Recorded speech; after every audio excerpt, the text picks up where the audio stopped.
trenches, relax. Welcome to the Trenches Podcast. Mic check, bro. You good? All three mics working? ASMR. No, I'm just kidding. What's up, everybody? Welcome back to another episode of The Trenches. I'm here with a very special guest, a good friend of mine, a colleague, a client turned friend, Mr. Matt Riley, a.k.a. Mr. Windy City Agent, bro. What's going on? Oh, you see that plug? there you go.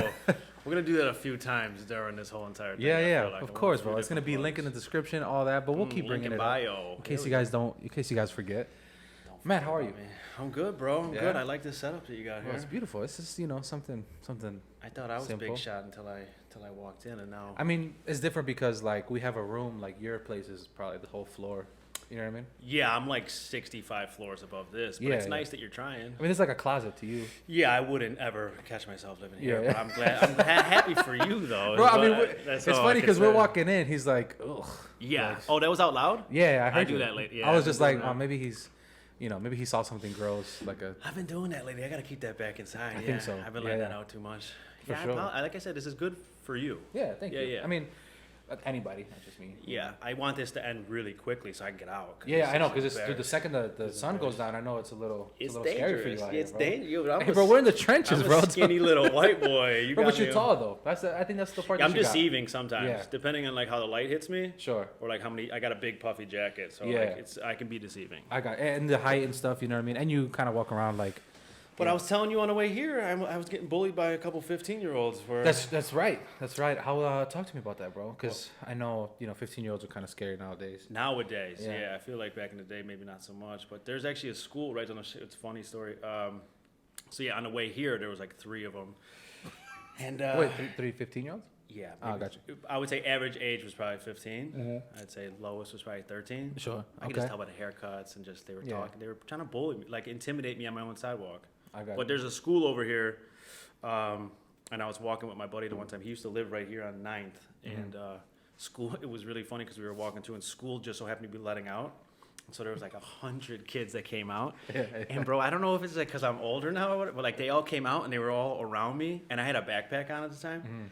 And I had this, like, I was like, what if they just start bullying me out of nowhere? Like a little anxiety. Yeah, I got super bad. Yeah. My boy is like 6'6", like he's, and he started laughing too because he said it to me first. He's like, yo, what if they just started grabbing you by your backpack and just throwing you around? And he's like, I wouldn't do anything. And he's like, what would you even do? And I was like, nothing. I would just shed the backpack and go. just run. What am I outta going here. to do? Beat up a bunch of 100 13-year-olds? Bro, but how many nervous. 15-year-olds do you think you can take?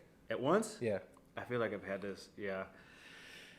I mean, you've had to think about it living here. And I being- saw this on another thing, and they started getting into it where it's like, I feel like once the group sees me punch the first one, They'll walk away.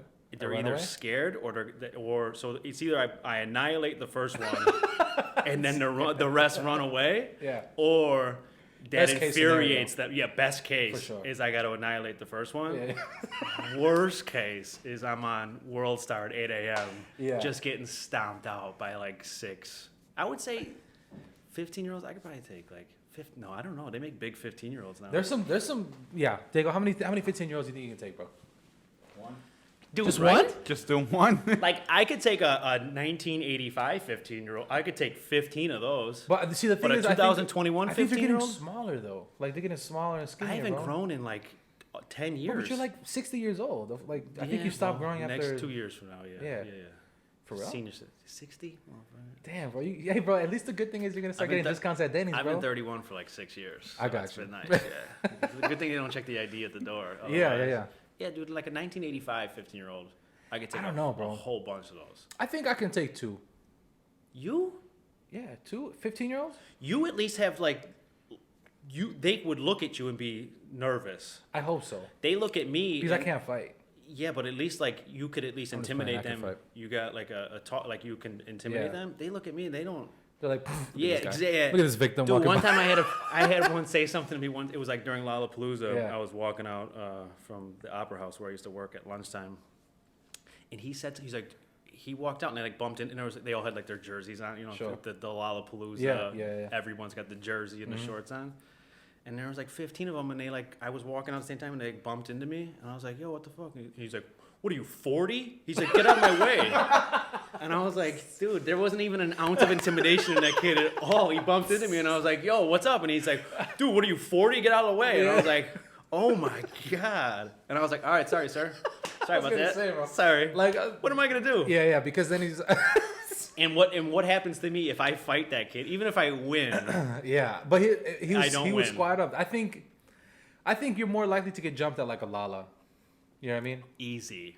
You know what I mean? Because they're Mob all mentality, like bro. coming off of drugs and a good They've been time. on Molly for 3 straight days, and God knows what else. Yeah, bro, they're invincible at that point. Bro, that's so funny. I I don't remember. want to end up on someone's Snapchat getting just just give beating up this 40-year-old. Give me an undie grundy like in front of no. Bro, that's funny, man. Lollapalooza down here gets kind of wild. They Yeah. shut down all of this shit. Bro. Yeah, I was gonna say because being over here, because I'm right by Soldier Field, but like just far enough away, so when there's games and stuff going on, it gets crowded, but I'm far enough away where it doesn't really. But Lollapalooza, I remember I was walking back from the Opera House, and it's from here, it's a little over a mile, so you walk and it usually takes about 30 minutes. I remember walking back the one time, and Lollapalooza just was getting off. It was like 9, 10 o'clock at night, and I was just walking against the wave of people. Dude, there are 100,000 people just. It's a lot of people, man. You can't go anywhere, and they're just like pissing and shitting in the street. Yeah, and just it's gross. Every pizza And it's hot spot. as a motherfucker, bro. Like, dude. I used to build it when I was a stagehand. We would build. Overall? We do when it's up and running, but Yeah. every year it never fails. If we start the first day of Lala, 8 a.m. is the start. From 7 to 7:30, it just pours. Never, so it's just muddy all the time. Every time you go to Lala, so like these kids are just like in the mud, and it's probably not even really mud. It's just like God knows what. It's just like disgusting. yeah. I'm just like I'm too like I don't know, man. Just give me like a VIP section or something. Like, Dude, that's the thing. Like the first and the only time that I've ever been was with Lawrence in the shop cutting backstage, and I remember like we'd go. You guys did do that. Yeah, we'd go out. For example, we want to go see Lil Baby. We'd all go, for that time and then go back. And it's just like, we're coming out the back, not even like there's like a whole little hallway that brings you to everywhere else. And it's just like, bro, imagine walking in this fucking hot ass sun, bro, with all these people and like sweating. And it's just, I'm like, this is fucking gross. Like, dude, I want to be in the back. Do they have AC in the back? Dude. Like, why wouldn't you want to be back here? Dude, the bathrooms have AC. The bathrooms have AC too. They got bro. nice like trailer bathrooms. 100%. I'm like, Have you ever seen a Lollapalooza porta potty? No. Oh. Bro, don't play me. I just said I've been VIP, bro. I'm like people have their. Dude, you know somebody died in one like 2 years ago? Just from 15-year-old kid, bro. Just from like walking probably in, probably. Had to take a shit and just they didn't pass even out. like get locked in there. They just like, dude, they're. A lot of people have speculations of like where coronavirus started and stuff. Like I feel like it's some like maybe in a Lollapalooza porta potty. I think so. I think that except in like. Yeah, no, you might be right. Yeah, you were about to say. I was like, oh, that chill out. Don't go there. That's why I said speculation. Yeah, I got you. You gotta watch it. 100%. Watch your words, bro. Absolutely. So Matt, bro, you started off, and it's so funny, bro. I started cutting your hair at the shop down the street, and immediately it was like, yo, this guy's cool. You know what I mean? Really shout cool. out my new barber Vince too. Man, he's what's up, number Vince? one. Yeah, shout out. I put you on, Vince. You're welcome. No, I was like, I mean, if you're gonna go to anybody, I guess go to Vince. Like he's all right. Nah, just kidding. Do you know who that guy was that cut my hair originally? Who? I'm not. Even if I knew his name, I wouldn't say his name. But he doesn't work there anymore. And I got 2 cuts. I think it was 2 from him. He was to the left of me. Yeah, if you were facing the front door, he'd be to your left. I know who that is. Yeah. No longer works there. Yeah, I know. Yeah. I don't know how many details I want to even give, but he had like a weird Skinny. We can beep it. Okay, I was we saying, can beep anything out. Beep. weird back thing, like where he would crack his back all the. You know what I'm talking about? Oh, I think he's. Beep. No. Beep. So long now, dude. Every time he'd be cutting my hair, and every 10 or so minutes, he'd be like, hold on 1 second, and he'd have to put everything down, and he would like do this weird, or no, he would bend forward, and his whole back would crack, and he'd go, oh, that feel, and he was kind of like an awkward guy. He beep. No. Like his no, like his ton of we are 8 minutes into this right now. God No, damn. No, we're keeping that shit. Bro. I'm gonna have to work for you after this. I feel like that is no, like did he have how do you say that, bro? You know tendencies, what I mean, though. like a lisp or something? The tone of voice, the Possibly, tonality. yeah. I think beep. He didn't work there long, I don't think, because when I first, I just used the app and I signed up with him. Hold on. And So then if you're sitting in my chair, like I'm sitting in my chair, it's this person. if I'm sitting in your chair facing the mirror, he's to the right. Yeah. Beep. Because it was Aaron. Our age, he wasn't like an older guy.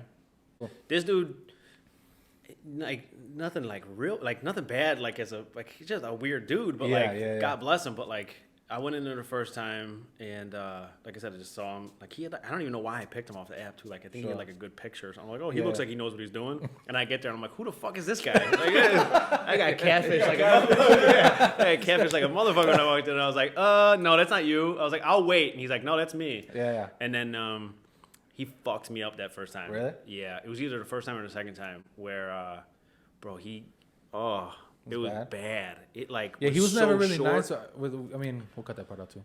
No, I remember he come back be a one lot time of and I'm like, this editing. shit was trash, bro. No, I mean, because he's got a specific style. He started off as a stylist, like cutting longer women's hair. So like this was probably, kind of like a transition. This is probably the guy because I remember he was saying like, yeah, he had different, and he really prided himself. He said he was a great shaver too. Yeah, that's exactly him. Said he was a bro. great shaver for whatever reason. I don't know why he was, and I mean, yeah. I've never had a beard in my fucking life, so I was like, I don't care. Like, focus on this, bro. Yeah. So then I had to wait, and for I think I tried booking with another person, couldn't. So I went back to him, and he jacked me up again. And like, it's one of those cuts where like, as it's happening, you're just staring in the mirror, and you're just like, oh my God. And he's like, yeah, and he's just talking. I was like, dude, get me the fuck out. Like, it was almost like, do I bail now mid-cut and try to save whatever's left, or just let him do it? That's got to be such a shitty feeling, bro. Because you and I, Digga, we don't go through that. Dude, you know what I mean? Crazy. It's crazy just describing that because you never get to hear like that side of Now life. I'm wondering if people are in my chair thinking like, yo, Chuy's fucking me up. And I'm like, well, and I like, I've gotten, dude, that's why, like, I think guys have it, like, girls, they have so many things that they, they do the shopping, the nails, and they have other, so I'm sure that they get anxiety over shit too, but like guys don't have anything that really, like, it's maybe some clothes that they like, whatever, but like we get haircuts and we like cars maybe, something like that, but like we're very simple in terms of, so like I hold haircuts to, like, that's all I got. Yeah, it's a high standard. So like I've gotten some fucked up cuts before where it's just like, and it sucks now, like, in the age of social media, because, like, Facebook memory will pop up, and it'll just be me with beep. Like, that was just shit, dude. And it's just like, when, like, you have something important to do, and you're like, oh, I'm going to go get a cut before I do that. And so now there's pictures of you at that thing with this horrible, bro. I got one that has been popping up for 7 years. Really? And I still remember, like, yeah, it's just like that. Just I'm crying on the inside as she's like, yeah, do you want me to do? Should I finish off? And I'm like, yeah, go do whatever you want to do. Well just keep why going. are you asking me? Because you're just doing what you want to do anyway. So why just finish? And so like having a good barber. That's why I remember when you first moved. Yeah. I was just messaging you like hateful things. Yo, I might attach that because I remember I showed it to my wife and she's like, why is he being so mean? And I'm just like, no, he's playing. But then I'm like, I really don't think he's playing. I think, no, bro. He real. told me like he hopes I'm walking through the airport and then like with a wheel on your and then a wheel of my luggage falls and I have to you carry miss it your and flight. I look stupid. Yeah. He's like, I was hoping like there was embarrassment. I wanted you to look stupid a lot. Yeah, I was upset because like I finally. It took me a while, like I said, to find. I was going to another barbershop. Where was I going? I was going to Floyd's, and that's not a barbershop. yeah, it's more just like I agree. And it's they just you could never get the same person. Like they just was, and so I got some bad cuts there and some good ones, and it was kind of whatever. And then so I finally went there, got fucked up by whatever his name is, bad, and then he quit. Like I don't know, if, like so I couldn't even like yell at him when I came back. So, and then I got you. And then that was like a year and a half or however long. Yes, sir, Ski. And then like he's just like while he's cutting me for like he knew he was leaving, and so like we'd be talking about it during the cut, and I'm like trying to like be supportive. I'm like, yeah, that'd be cool. And then all of a sudden, do it, dude. He's like, I'm fucking happy. He's like, I'm so Go happy for you, fuck yourself, bro. The last I hope cut, it doesn't work out. I really do. but the last cut, he's like, I was just like, hey, bro, I appreciate you. He's like, didn't even give me a hug, nothing, bro. Didn't even tip me. It's cheap, fuck. Dude, You know what's funny? I think I remember that because you were like at the door talking shit to him. And you were I was saying like, all kind of thanks, crazy buddy. you know what's fucked up too is because he was telling me way ahead of time before he's like, yo, and it's because it was still in the work, so he's like, I haven't really told like who needed to know about it yet. He's like, I got to figure it out, and so I was just like, yo, I should just tell. I'll just tell. I'll be a tattletale. Yeah. Like if there's ever a way for this not to happen, I'll just be a tattletale and just walk out and just be like, "Oh, congratulations," and just expose you. I'm just in front like, of all right, everybody. bro. Yeah. Did they give me a hug? Nothing. I'm So like, I damn, did you bro. that favor of at least holding your secret You did. for that long. You absolutely did. But it was cool, bro. And it was also funny because every time you'd come in, all we do was talk shit about our wives, bro. Yeah. It was such a good venting time where I was like, hell yeah, I'm glad Matt's coming because I got It was some cheaper. shit happened yesterday. It was cheaper than therapy for sure. Absolutely, bro. 100%. You know, and it was like, and it was so funny because I don't think once I asked you what you do for work because immediately it was more like the relationship was more of like a friend. You know what I mean? It wasn't like trying to. Yeah. There wasn't those certain like, you know, oh, what do you do for work? You know, blah blah, and then eventually starts to build. It was just immediate. I think at least it happened pretty quickly. I think a lot of people like do what I like, whether they're a real estate agent or whatever, like they can't wait to tell people what they do because like they're trying to sell you on something. So like they go to a barbershop or whatever, they start talking like, oh, and you'd be like, oh, what do you do? And I'm like, oh, I do and I try to make it so if you ever like whatever, and like I just don't care. Like if you want to learn something from awesome, and if not, but I'm never trying to like promote services like whatever. So it's I appreciated like just being able to go in there and just shoot the shit and bullshit and laugh and bust balls the whole time because it's just like then I got to go back to being an agent, whatever, where you got to be like Mr. Suit and Tie, and you can't talk shit to anybody otherwise. And especially nowadays, man, everybody cries, and it's wild, bro. Isn't that crazy? Shit. I already know this is gonna be my last thing ever anyway. So like, I'm just Okay, so let's talk about it. I already know it's gonna be brutal. It's funny he says that because I had a doctor that would come in there, and you know it's a doctor, right? You hold at a certain standard. He would always walk in there and he'd just be like talking shit, bro, the whole time. Yeah. And then like when the pandemic like hit, he was just like, bro, he's like, I'm fucking tired of people asking me if the fucking mask works. He's like, I studied this shit for 25 fucking years of my life. He's got you bent over the table with his finger like checking your prostate. He's like, God damn it. You're like, bro, can you relax for a second? Hey, bro, take the finger out before you start yelling and shit. No, it's true. Like, yeah, you would think certain people in certain business, whatever, you would like you just have this idea of like what that person is or what they should be. Yeah. And then all of a sudden they come in the room and they're F-bombing and they're saying Absolutely. this. Bro, But I think that helps. Like, I think that, you know, some people will hate it, but that'll also get people like, yo, I like that doctor. I'm going to go see that guy all the time. No, like, I for like sure. how he puts You know it who's down. kind of like that too is like athletes. Yeah. That's one thing that I caught on pretty quickly. It was like, you know, I mean, I really don't follow sports. I do now a little bit, like more football, only because I don't want to be like, hey, how was the game last week? And they had a bye, and I look stupid and shit. You know what I mean? Yeah. So like, you know what I mean? Like, So, yeah, especially now that you're doing this. yeah. You So it's gotta like, be knowing a little bit. but it's what, you know what I was like. I don't want to talk like this dude doesn't want to talk about football. You know what I mean? And I remember I was really nervous the first time I ever cut. Shout out Matt Burton. I think he's with the Saints now. He came in and then He's probably retired or something. No, he's probably. I should check. We'll fact check that. But you know what? Blew his knee out I'm gonna last go season. back, but it's so funny, bro, because I remember when I was leaving, I was like, "Hey, bro," because he would hook us up with tickets, and then I asked him like, "Hey, bro, you think I can get some tickets?" He's like, "Bro, I got traded last week." I felt so stupid, bro. Yeah. I'm like, "Wow, what a piece of shit, Chuy." But anyways, that's not what I was gonna say. What I was gonna say was, you know, I was like, "Yo, so like, what do you like to do for fun?" He's like, "Yeah, I like to go to the movies," and I was like, so surprised. You know, I'm just like, well, you just go to the movies and like buy popcorn and shit? He's like, yeah, I go to the mall. But like, cause in my mind, I'm just like, yo, this dude's football 24/7. But like, there's regular people, and I think he also enjoyed that I wasn't asking him like, oh, dude, you know, what do you think about this or like some shit that's happening in the NFL? You know what I mean? He's just a regular dude, and I think people appreciate that too. 100%. Yeah, because he would come in and be like, yo, did you hear that new album? And it's just like, this is pretty fucking cool. I mean, imagine like, I don't, you know, even like the lowest of the low professional athlete, like they still have a fan base of some sort. Yeah. It could be from people that knew them from their hometown or whatever. Like they have a fan base no matter what. And then like the superstars, and like, yeah, man, imagine like you're a superstar athlete and you live here and you're going down in your lobby and you're waiting for like an Uber or something, and there's just people all the time and they only care about one thing, and that's autographs, pictures. They want to, you know, whatever. So it's got to be something like to be able to have like some sort of circle around you that's just like, yo, I don't care that you scored 6 touchdowns. That's like, what's up with you and whatever the fact may be. Yeah. So it's got to be nice to be able to chop it up with people and not have to like have that like where you're on all the time talking about whatever. How do you just want to deal be able with to that? tell people shut the fuck up? No, for probably sure. A lot of times. How do you deal with that, bro? Being a superstar agent out here, bro. A South Loop celebrity. Yeah, that's you know, pretty much. you just, I pretty mean, much a besides tagline, getting bullied by probably. 15-years-olds, like, They might still be out there. I don't think so, bro. How long can we make this go? I got to make sure they're not out here when I leave. You guys have been kicking me out. I'm like, no, can I just stay for like a little bit? Hang out on the couch. Like, I'll watch you guys edit. We're like this. about to go to sleep. Like, hey, bro, do you mind? Like, can you be quiet out there? I'm like, yo, I'm looking out the window. I'm like, yo, just making sure everything's clear. This 9-inch snowstorm that's coming through. I'm like, I hope they're not out there. But yeah, man, so good. Yeah, bro. So why I brought that up was because, what's it called? It wasn't until after I moved. I followed you on Instagram for the longest time, and you'd message me for haircuts. Yeah.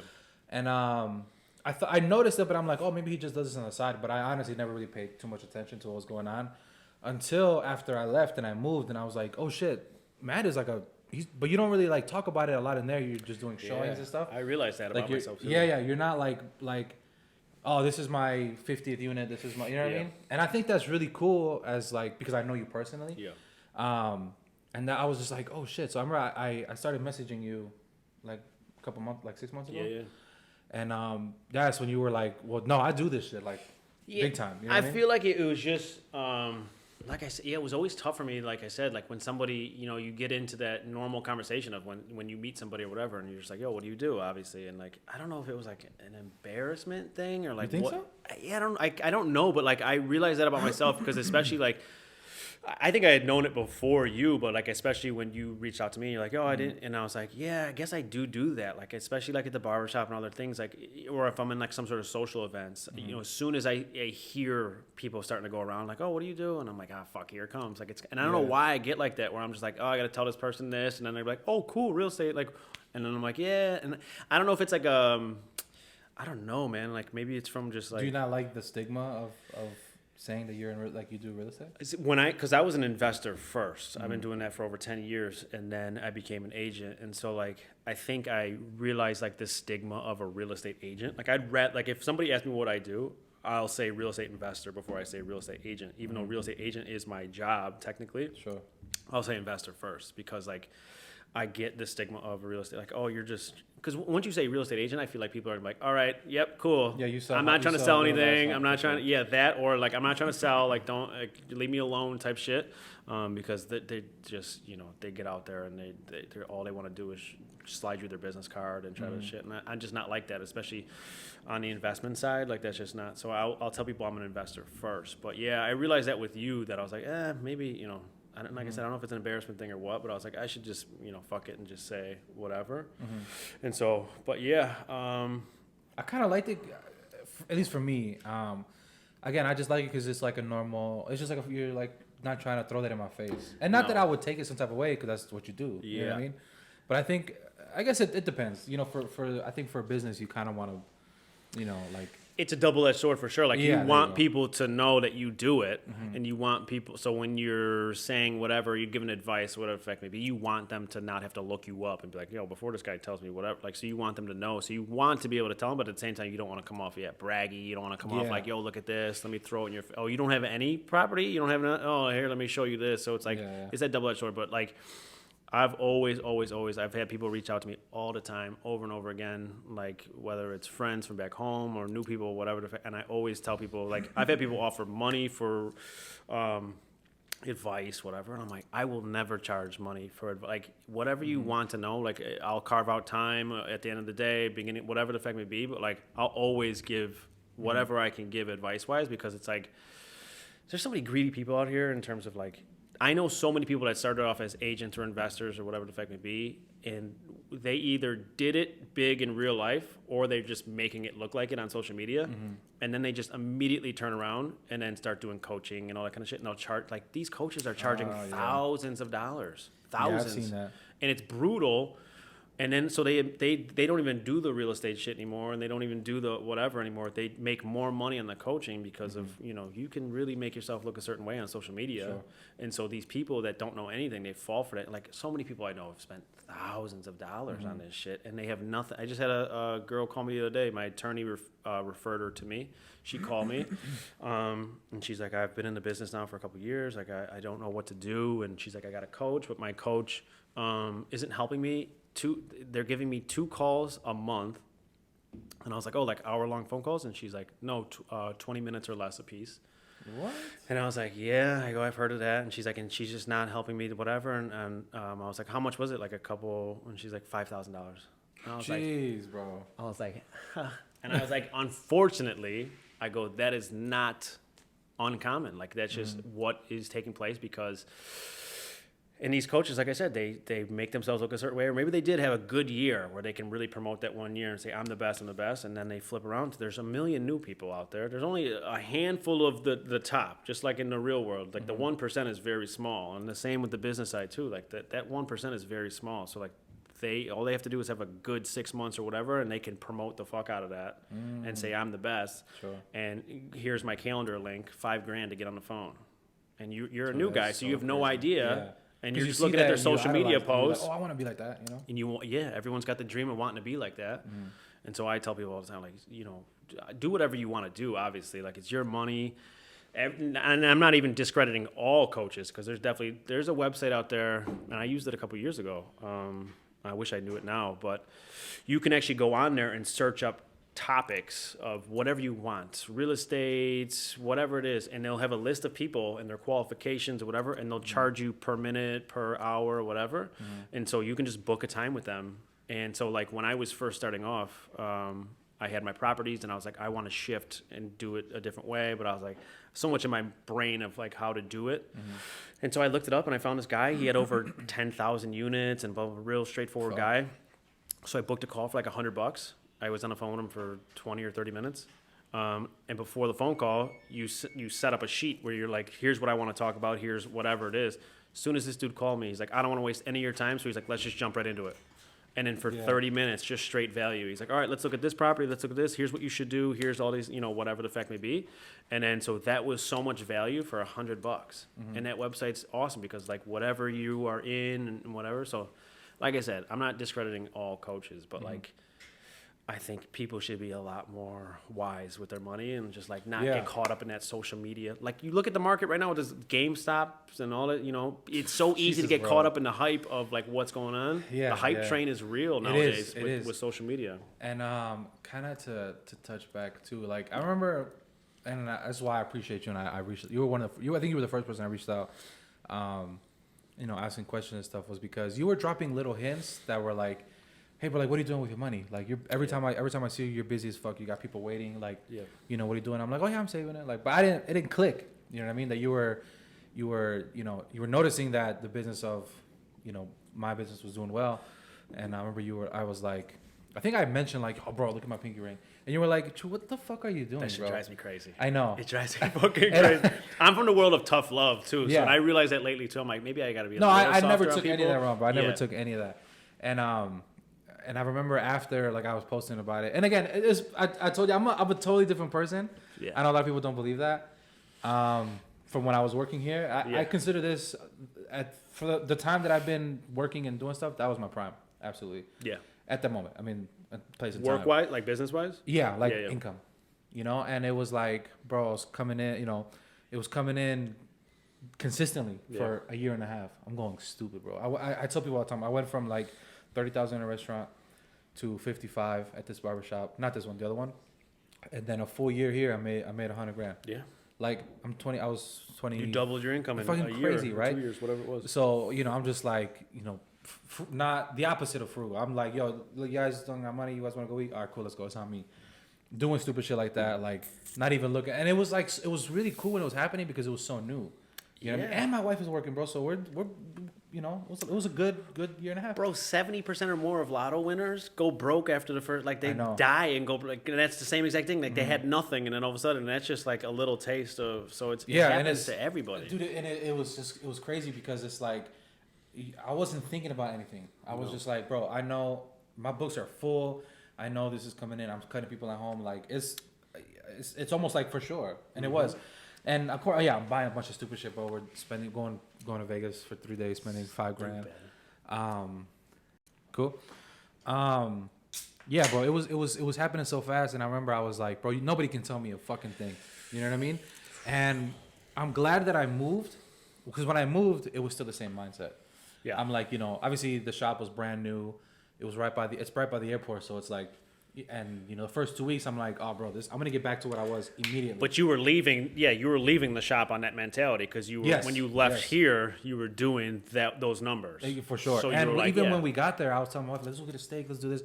And again, I'm so happy that everything, like, it fucking sucks. A lot of people are going through stuff, people pass and stuff, but like, I'm so glad that income stopped for me. Yeah.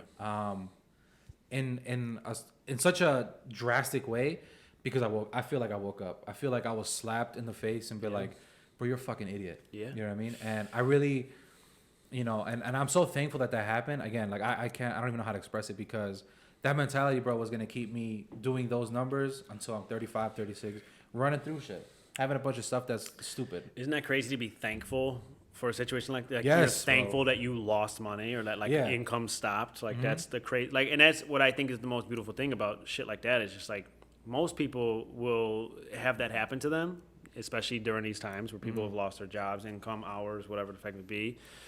Most people would have that happen to them, and then it's everyone else's fault. And they never learn from that situation. They don't try to grow from it. They don't try to learn from it and, so this will never happen to me again. Sure. Everything is just like, fuck everything. It's coronavirus's fault. It's my boss's fault. It's my job, whatever the fact may be. And then they'll never learn, and then they'll just continue that cycle for the rest of their life. And it's just like, sometimes you got to get kicked in the nuts or punched in the face and not get mad about it. You're like, oh, now I see, now that woke me up of what needs to happen for moving forward. Because, yeah, a lot of people, unfortunately, I know a lot of my guys over at my last job, they've been working there for 10, 20, 30 years, and that's all they've had to do. And life was great, man. Money was very good over there. A lot of hours, 100 hours to 140-hour work weeks. I mean, it's brutal. You know, there was times where we were doing 42 hours straight, like straight. Yeah. People hear that and they're like, oh, yeah, you went to bed at some point? I was like, no, it's straight. Like, you work, if there's a show and the show is, if this is the last show and you got to take it all down, so you got to take it all apart, load it out into the semi-truck. So sometimes it's a 5-truck show. Sometimes it's an 8-truck show. It depends. And then when that show is completely... Now you're doing this... The show ends at like 10:30 at night. So now you've already been there since 8 a.m. So now that's 16 hours pretty much at midnight right there.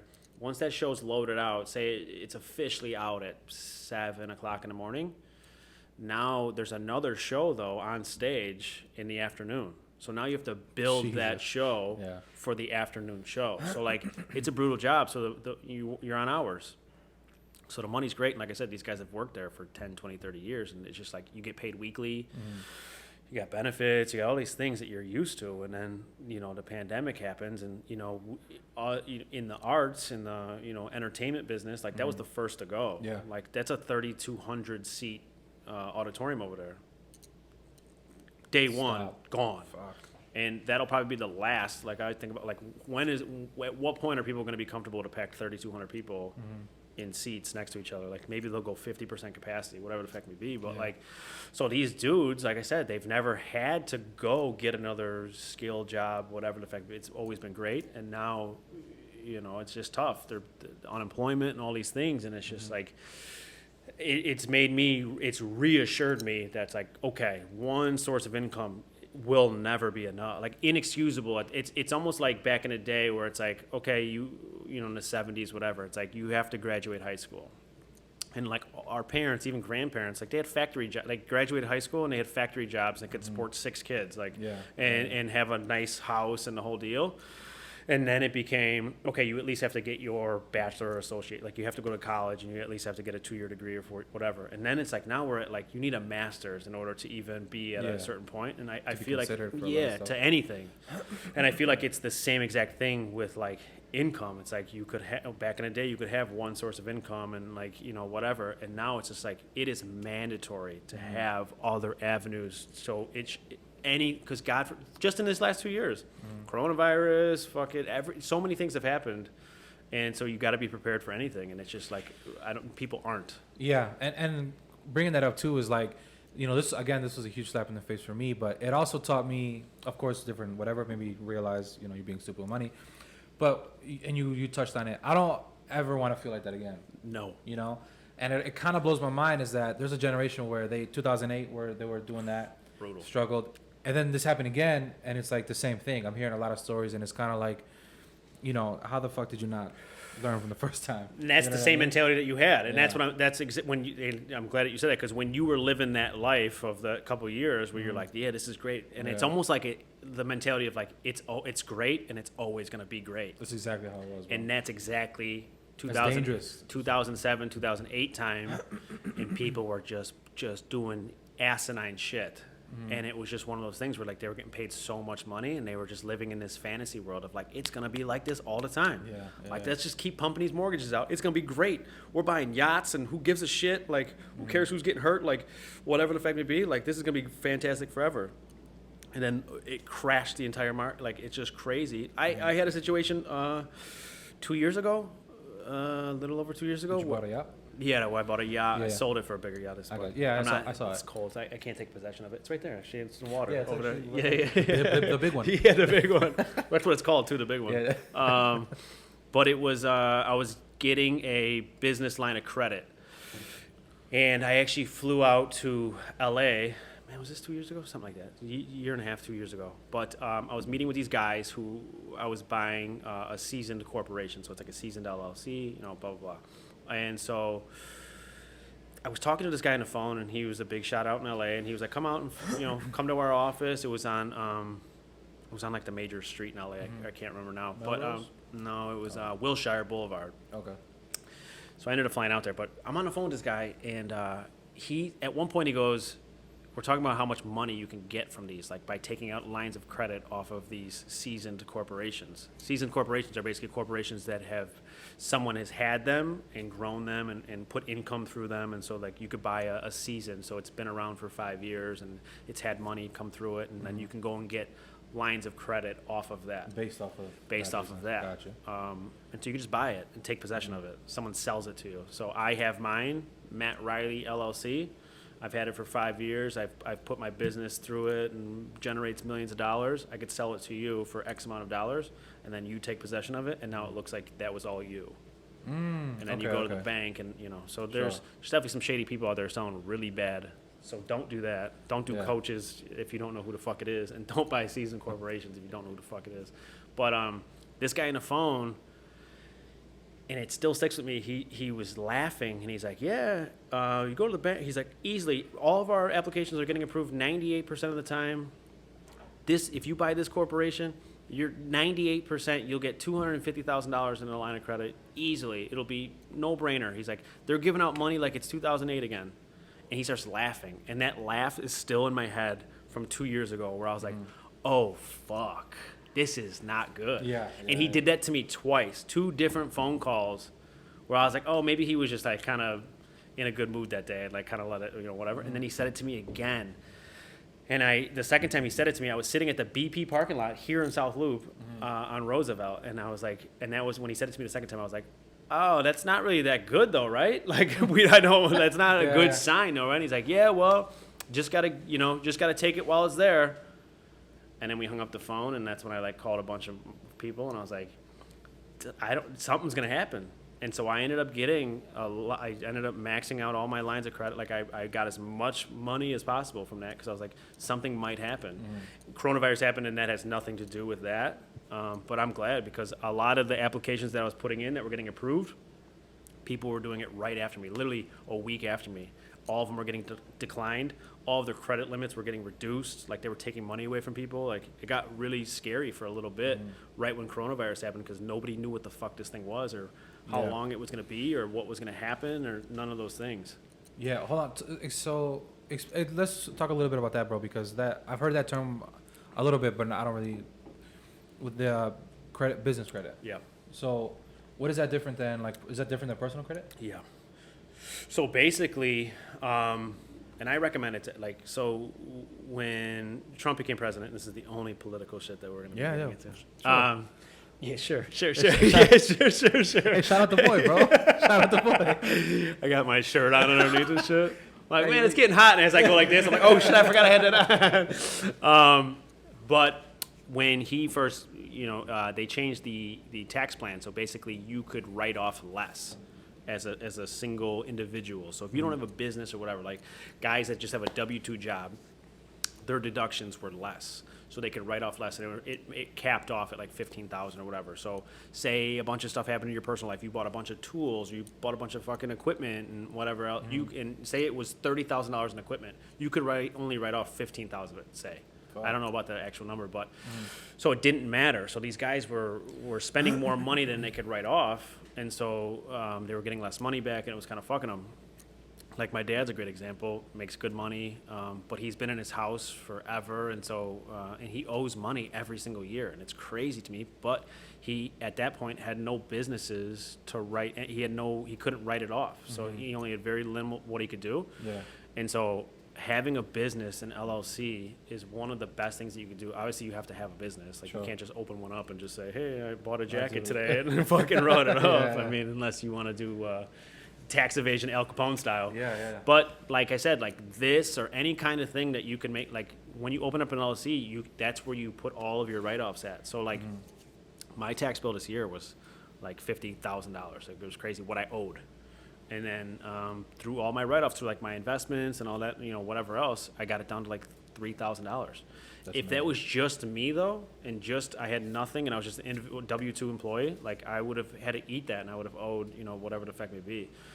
So you inside of that LLC, you take it and you go to the bank and you open up a business bank account. You take your articles and take everything there, your EIN number.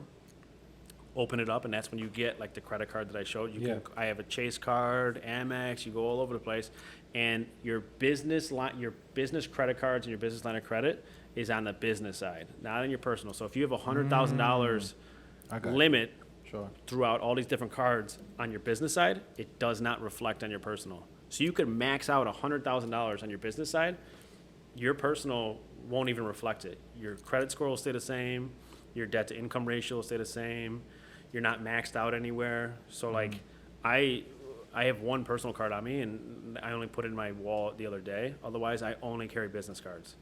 Like I don't even swipe my personal shit anymore. Be able to write it off yeah, because before I did all of that, I paid off all my personal cards.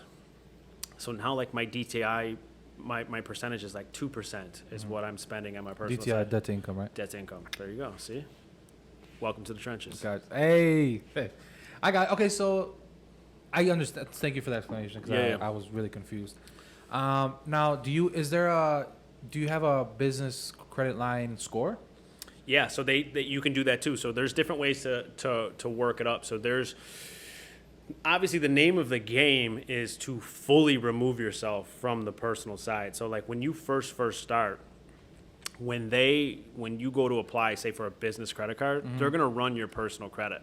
So they're going to look to see like what your personal credit score is and all that kind of stuff. And then they're going to lend to you off of that.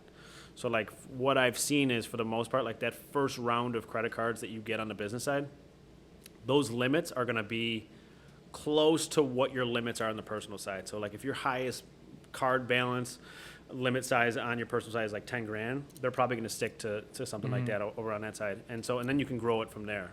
But most cards on the business side are 0% interest for 12 to 15 months.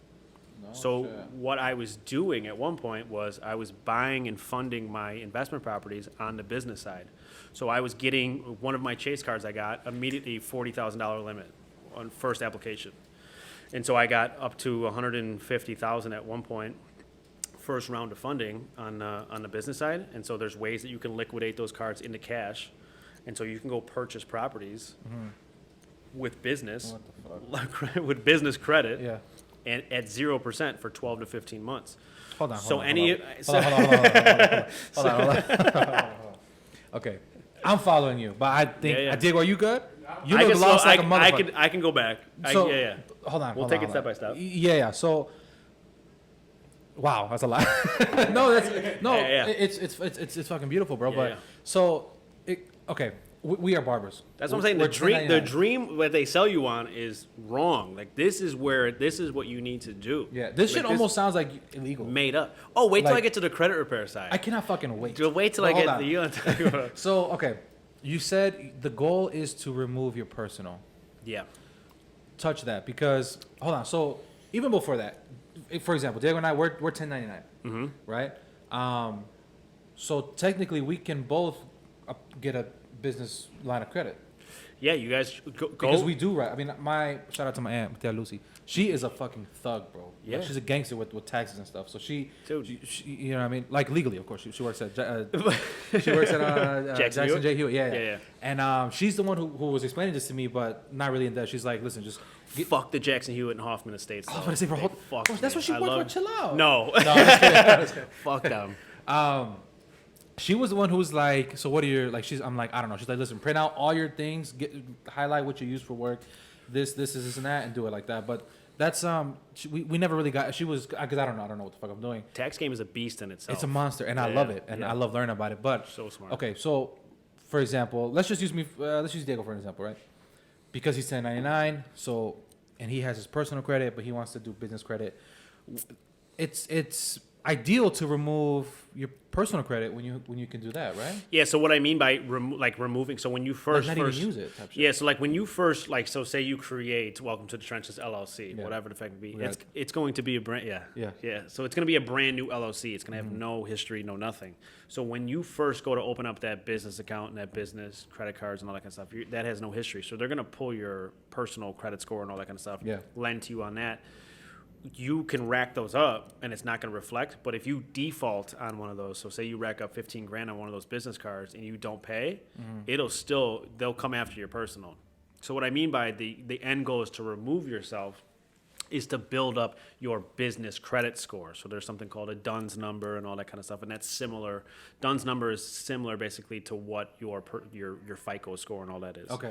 So once you've been in the game and you do it and you open up the right accounts and all that kind of stuff for 2 years, two years of on-time payments, similar to the personal, you've now built that business score up enough where now you can go get lines of credit and loans and whatever you want just off the business, not off your personal. So when at that point, when your score reaches a certain and you've got the history and all that kind of stuff, you can now go apply and they're not going to look at the personal anymore. So that's what I mean by like the goal is to remove yourself. So in the beginning stages, you're still going to be attached.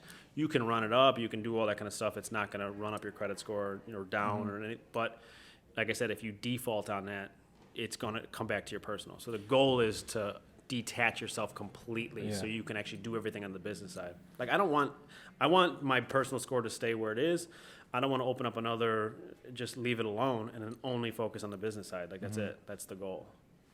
Yeah, because that's where you can write stuff off. And that's where knock that shit down. And you can have as many, like every property you get, you open up a new LLC, and so it's just like it's a never-ending thing. It's just constant write-offs, and obviously you have to have legal expenses and all that. Yeah, yeah. So hold on, okay, so none of this is financial advice either. Yeah, this is. Hold on, so for example, we have Welcome to the Trenches LLC. We are a media company, right? Now. Yes. Is it a real one? Did you guys do it yet? No, not yet. Yeah. What's it called? So he threw me. What the fuck was I gonna say? Oh yeah. So we are a media company, right? Now you were going into using those line of credits to purchase properties. Yeah. Is now because Welcome to the Trenches that's an umbrella? Like, can I use that as like, for example, can I say this is my media company, but we also have, I guess, a separate division where it's a real estate, but it's all under the same LLC, or you have to do separate ones? So there's different ways. So what I used to do is I did what's called a series LLC. And so basically what that is and they kind of outsourced it where they don't really use it anymore. But basically what it is, it's similar to what you're saying. So the way it was explained to me was the main LLC is the Mama Duck. So Matt Riley LLC would be the main one. And then that had arms to it. Okay. And so each property would have its own arm inside of that. So that would be the umbrella, and each one had its own individual. But banks stopped they didn't like working with them too much because they thought it was too much liability because you had too many things on side. You could go after them individually, but it was still under that umbrella, and they didn't like it. So now I would just. Illinois is reduced. Well, you'd be doing it in Vegas, wherever you do it. But Illinois reduced all of their LLC fee. It's so cheap to open up an LLC. So each property is just a different LLC. And then you just write, and then all of so if I buy an investment property under this LLC, all my rental income comes in from just deposit it into that bank account. So I keep everything separate. But like you could do a series is what you're kind of referring to in terms of that. But I would just do like Welcome to the Trenches podcast LLC. if you have another branch of whatever, I would do a different LLC. And again, you know, I would always talk to a tax attorney and all that kind of stuff. But yeah, I mean, there's.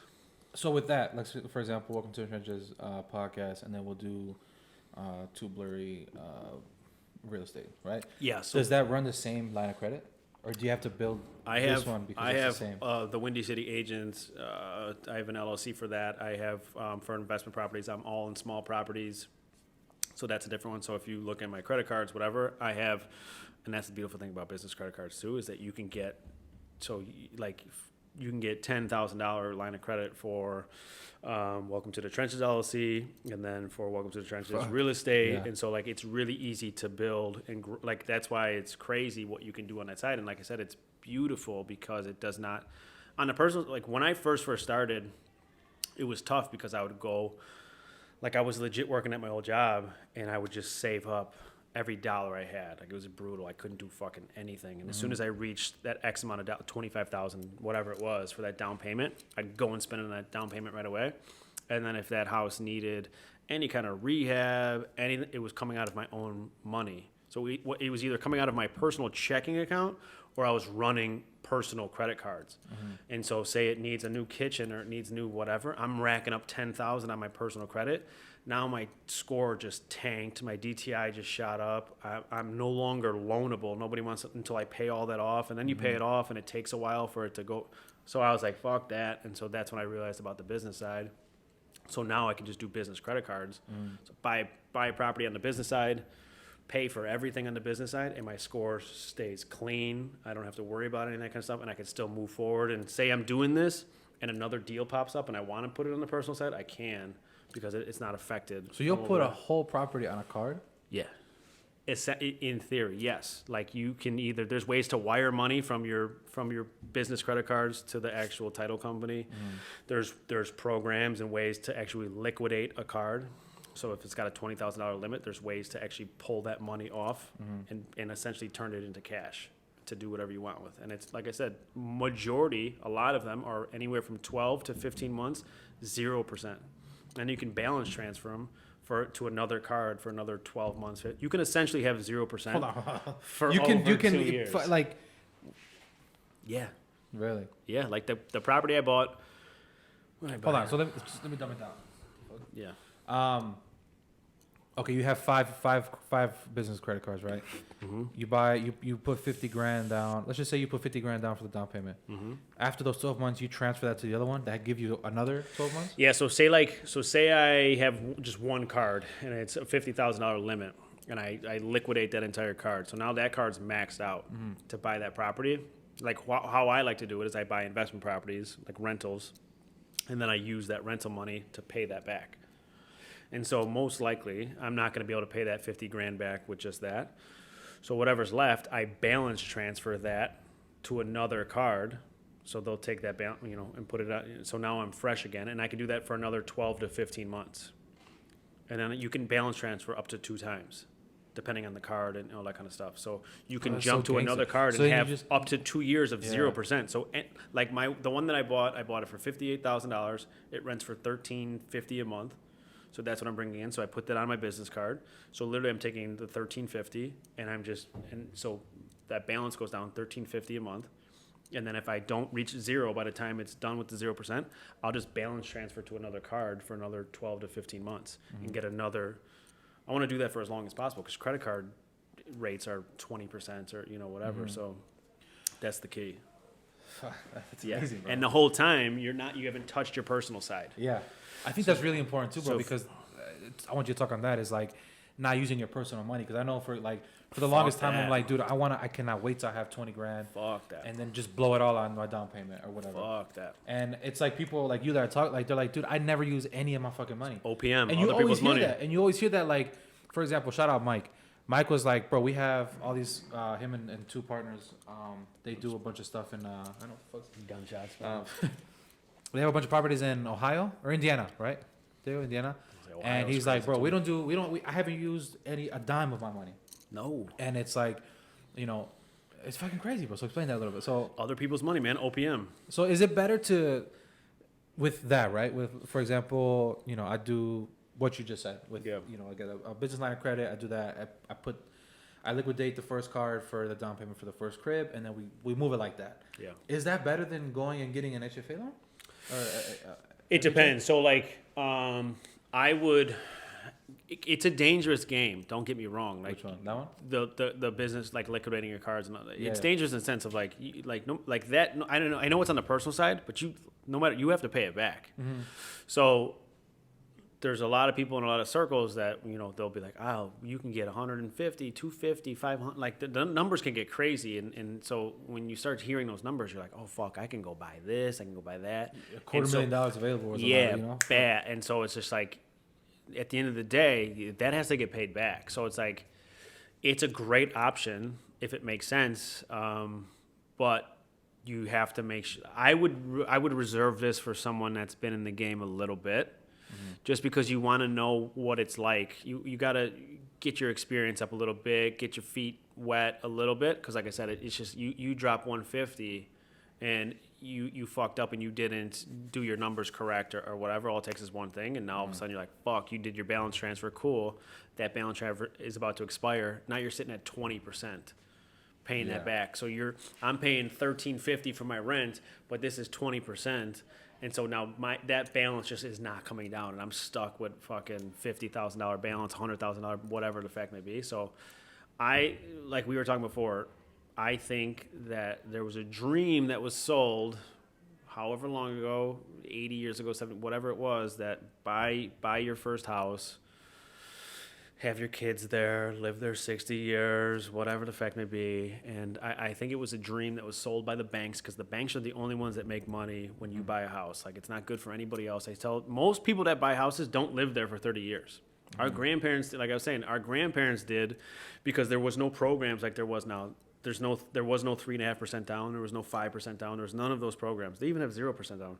None of that existed. It was either 20 to 50% down. So they were taking their entire life savings, which was barely, because they were working factory jobs and whatever. And so when they moved in, they had no money. They couldn't go anywhere else. They couldn't, like, that was it.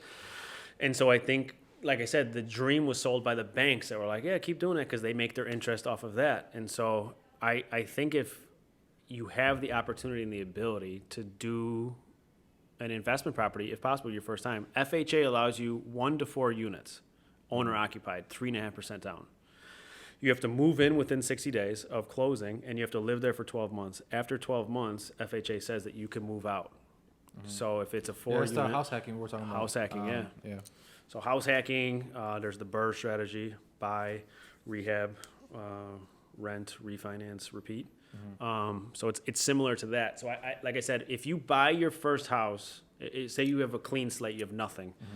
If your first property, you're like, let me go buy my house first. Let me get settled in, and then I'm going to go, I'll do my investment thing. Well, you buy your first house for $200,000, whatever. You go get a loan. You're like, I want to go buy a multifamily now. I want to go buy an investment property. You now that's debt. That's not making you any money. So when you go get a loan, that loan officer's going to look at that. Like, oh, you bought, it's $200,000. You put 10 down, say. So it's $190 of debt. And so your lending power is now reduced because of that. Assets over liabilities. You want to buy the multifamily first. Like I said, it's going to be a little uncomfortable maybe for the first year or two, however long you want to do it.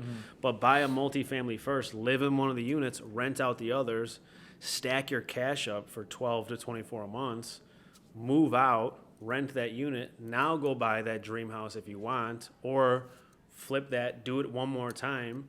Now you have 2, 3, or 4 units. Now the rental income from those 2 pays for the dream house mortgage. Every time that if you buy an investment property, 2 to 4 units, they're going to count that rental income towards your personal income and help you qualify. So every loan that you get should be better qualification. So by the time you get to that dream house, you're going to have 2 buildings, and they're going to look at all that rental income. And so you'll be able to go get the real dream house, not that bullshit one in the beginning for $200,000. And then you're going to end up settling on a bullshit investment property because that's all you can get qualified for. So the dream is flipped. Buy your investment properties first, and then end with the single family dream house or whatever you want. Let the investment properties pay for that. And that's the game right there. Because here's my thing, right? I am a huge proponent of Well, speaking to you, obviously I got that, but I don't. And a lot of people that I've seen on YouTube, I don't want to own I don't want to live in a house first. Like I want to rent. Like I'm renting from my parents technically. Yeah. And I'm fucking cool with that, bro. I'd rather the money that I'm gonna spend on you. I think you said it perfect. That I don't want to call it the bullshit house, but that's the house that you can afford at the time. Yeah. So you're almost settling. Like you know you don't want to live in the corner of, just because this little ass like 100%. you know what I mean. 100%. Like now in Vegas, bro. You've been obviously right. Yeah. Bro, there's houses in the fucking mountains, 800,000, 700,000, bro. Fucking beautiful. And it's just like, yeah, you can't get there right now. So let me go and get this so that every morning I wake up, I can look at this beautiful skyline. You know what I mean? Like walk out with my Versace robe. You know what I mean? Of course you would. Pinky ring, Versace ring. I was waiting for that shit. No, but two pinky rings. And I that that gets the gears grinding more for me. Let's do the investment stuff now. You know what I mean? Yeah, like to just super dumb it down, like, and it's not even like dumb it down, but it's like a way that even like I understood it in a way, it was just like everybody has debt and liabilities in their life, whether it's your car insurance, whether it's your phone bill, whether it's your electric bill, whatever. So like my strategy has been the last couple of years, like get an asset that pays for each liability that you have in your life. Yeah, I remember you said that. Yeah, so it's like whatever, like, and that's why like a lot of people that are in financial distress don't know what their monthly situation is. They don't know what their total monthly nut is. Like they've never written down the numbers of like what's my mortgage or my rent, what's my grocery bill, what's this, what's that, and like really see what they're spending on a monthly basis. To see what the fuck they can cut out. Yeah. Bullshit that they have to get rid of. And then B though is just to see like, okay, what do I have to bring in to replace all of that? And so, like assets over liabilities, but also like every asset that you get should pay for a liability, or every liability you get should pay for it. Mm-hmm. So like, whether it's the real estate, whether it's in the stock market, like if you buy a stock, make sure it pays dividends, because there's different stocks that pay monthly dividends, quarterly dividends. So most of our bills come out monthly. So like get a dividend that pays you monthly. So if you have an electric bill that's $50 a month, buy enough of that stock that pays you $50 in dividends. So now that's replaced. Now it's not coming out of your pocket anymore. Not even worrying about that shit. Not even worried about it. And it's making you money. Like you're still in the market. You're still, it's still making you money. It's not like it's like, oh fuck, that's just coming out here. Like you're still in the market. That's still growing. It's still making you money, and it's taking care of your fucking AT&T bill or whatever the fact may be. And then for your bigger bills, like your car insurance and even your car insurance, you could get enough dividends and certain stuff, whatever. But like your rent payment or mortgage and all of that, like that's when real estate really takes effect. And it's like, okay, $500 a door. Okay, I have a $2,000 rent payment or $2,000 mortgage payment. How many investment properties would I need in order to cover that completely? Mm-hmm. And that's when it like almost becomes fun, because you're like, okay, now I make sense of it. I know what my numbers are here. Now I know how many properties. Like all these groups that I'm in, they're just like, how much money a month would you need in order to quit? Or how many doors do you need in order to quit? And I'm like, who gives a fuck about how many doors? I don't care. Yeah, I remember you said that to me too. I don't care if I want to own less and make more. So like a lot of people want to blow themselves because they own 1,000 doors. Like how much are you taking home from that? Because a lot of people like leverage and they'll own 1,000 doors, but they partnered with 10 people and like they're not even making any money on it. So it's like, I don't care. I'd rather own 50 and make enough money to cover everything. So it's just like, so when it comes to that, it becomes fun, because now you know what your numbers are here and you know how many properties. All right, my average property makes me $500 to $800 a month. My monthly mortgage payment or rent payment's this, so I know I need 3 properties in order to do that. Now it's a goal. I need 3 properties. That's awesome. And so now you're just like, okay, here's number 1. Boom, you got your first one. Now you know, okay, I got 2 more properties left. And so you just keep like that, and it's fun that way. Mm-hmm. And don't what everybody does is they raise that payment. So they'll make more money on this side, and then they'll be like, oh, I'm making more money here, so let me go get some more expenses over here. And so they'll go get a bigger cell phone bill, or they'll go, blow a bunch of money over here. So then you're just like in that rat race of just like having to buy more properties because these bills keep going up. So I have it's on my old phone, and I like one night I was in bed and I literally just wrote down 2 things, and I was like, here's my ideal lifestyle of here's what I currently expense-wise have, and like my ideal lifestyle is, and I this is what it is. And then I was like, okay, here's what I need to buy in order for that lifestyle. If I want to travel twice a month and I want to be able to maybe have 2 places, one in Chicago, one in fucking Florida, you know, to be able to go back and forth when it's fucking like this. Yeah, because yeah. it's brutal like this. Here's what the expense is for that. And here's what I need to, so like I have actionable numbers written down, pictures in my notes section on my phone. And so it's like you can make a vision board almost and just throw it right up on the wall and be like, here's what it needs to be. And that's like a comfortable lifestyle. Like I always said, like I don't need to be a millionaire. I don't need to be like the flashy Grant Cardone private jet. Like this would make me happy right here. And so I know what needs to happen in order for that to take place. Because you're also still working, right? Like you still have. I don't know if that's changed. I did everything. But yeah, like when I left the opera, I was there for 11 years, and then shut down obviously in the last year, and then but I was going back every once in a while, like if they needed a guy or whatever. But yeah, so it's a stagehand at the opera, real estate agent, real estate investor. Started this trucking company, which isn't up and running yet, and then I own. It's called an ISA company, so really it's on like the real estate agent side. But basically, my guys they set appointments for real estate agents and whoever else. So I have a team of 10 callers that set appointments, and we have 30 clients, and it's doing really great. They're based out in Nicaragua. And Miami, Florida as well. And so, dude, that's fucking amazing, bro. It's just like having your hand, like I said, it's just having your hands in as many things as possible, because you never know what's going to, and it just sucks. And it's like the kick in the face. And like I said, this pandemic, I think, has really shown me, because I've seen the stress on people's faces during all of this. And it's like, I don't ever want that to fucking happen again, because I've been there. It's been fucking brutal. And I just want, that's why I always give advice to anybody that wants it, and I'll help anybody I can, because it's like there's enough out there for all of us to eat, and like I know what that feeling's like, and it's brutal. Especially like I don't have kids or anything. Like these people that have kids and a family, and they just like you feel trapped. You don't know what the fuck to do, and there's so much bullshit information out there too, especially on social media and everything. And maybe somebody's got their last $5,000, and they go buy one of these bullshit courses or something like that, and then they just burned it, and then they don't learn anything, and now they're nowhere to be found. And it's absolutely it's not a good situation for sure. No, dude, that's terrible. That's bro. It's like, fuck. I don't even know. Wow. But buy an investment property for sure. Yeah. Whether you live there or not, like I think that's the name of the game. Is like, and that's if you're into real estate. Like a lot of people, you know, I've talked to people and I've told them, oh, you should buy, and they're like, I'm just not into, you know, I don't want to be a landlord. And I'm like, okay, that's cool. Like, there's other things that you can do for sure. Like you don't have to necessarily buy real estate, because being a landlord, fucking made me want to kill myself plenty of times. Where it's just brutal, but like. It makes sense. Like I said, I've held it long enough now where like it's good. Like if I want it to be done right now, like it's paid off. Like it's good. So like I said, if you're into real estate, I would definitely buy an investment property.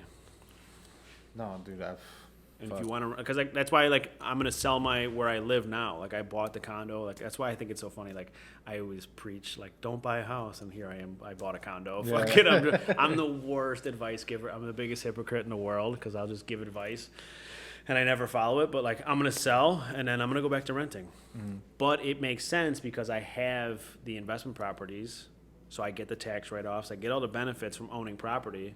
So it makes sense for me to go rent, because I don't have to worry. Like, but if I just owned and that was it, you get no tax write-offs, you get no benefits. It doesn't make sense that way. So, like I said, flip it on its head.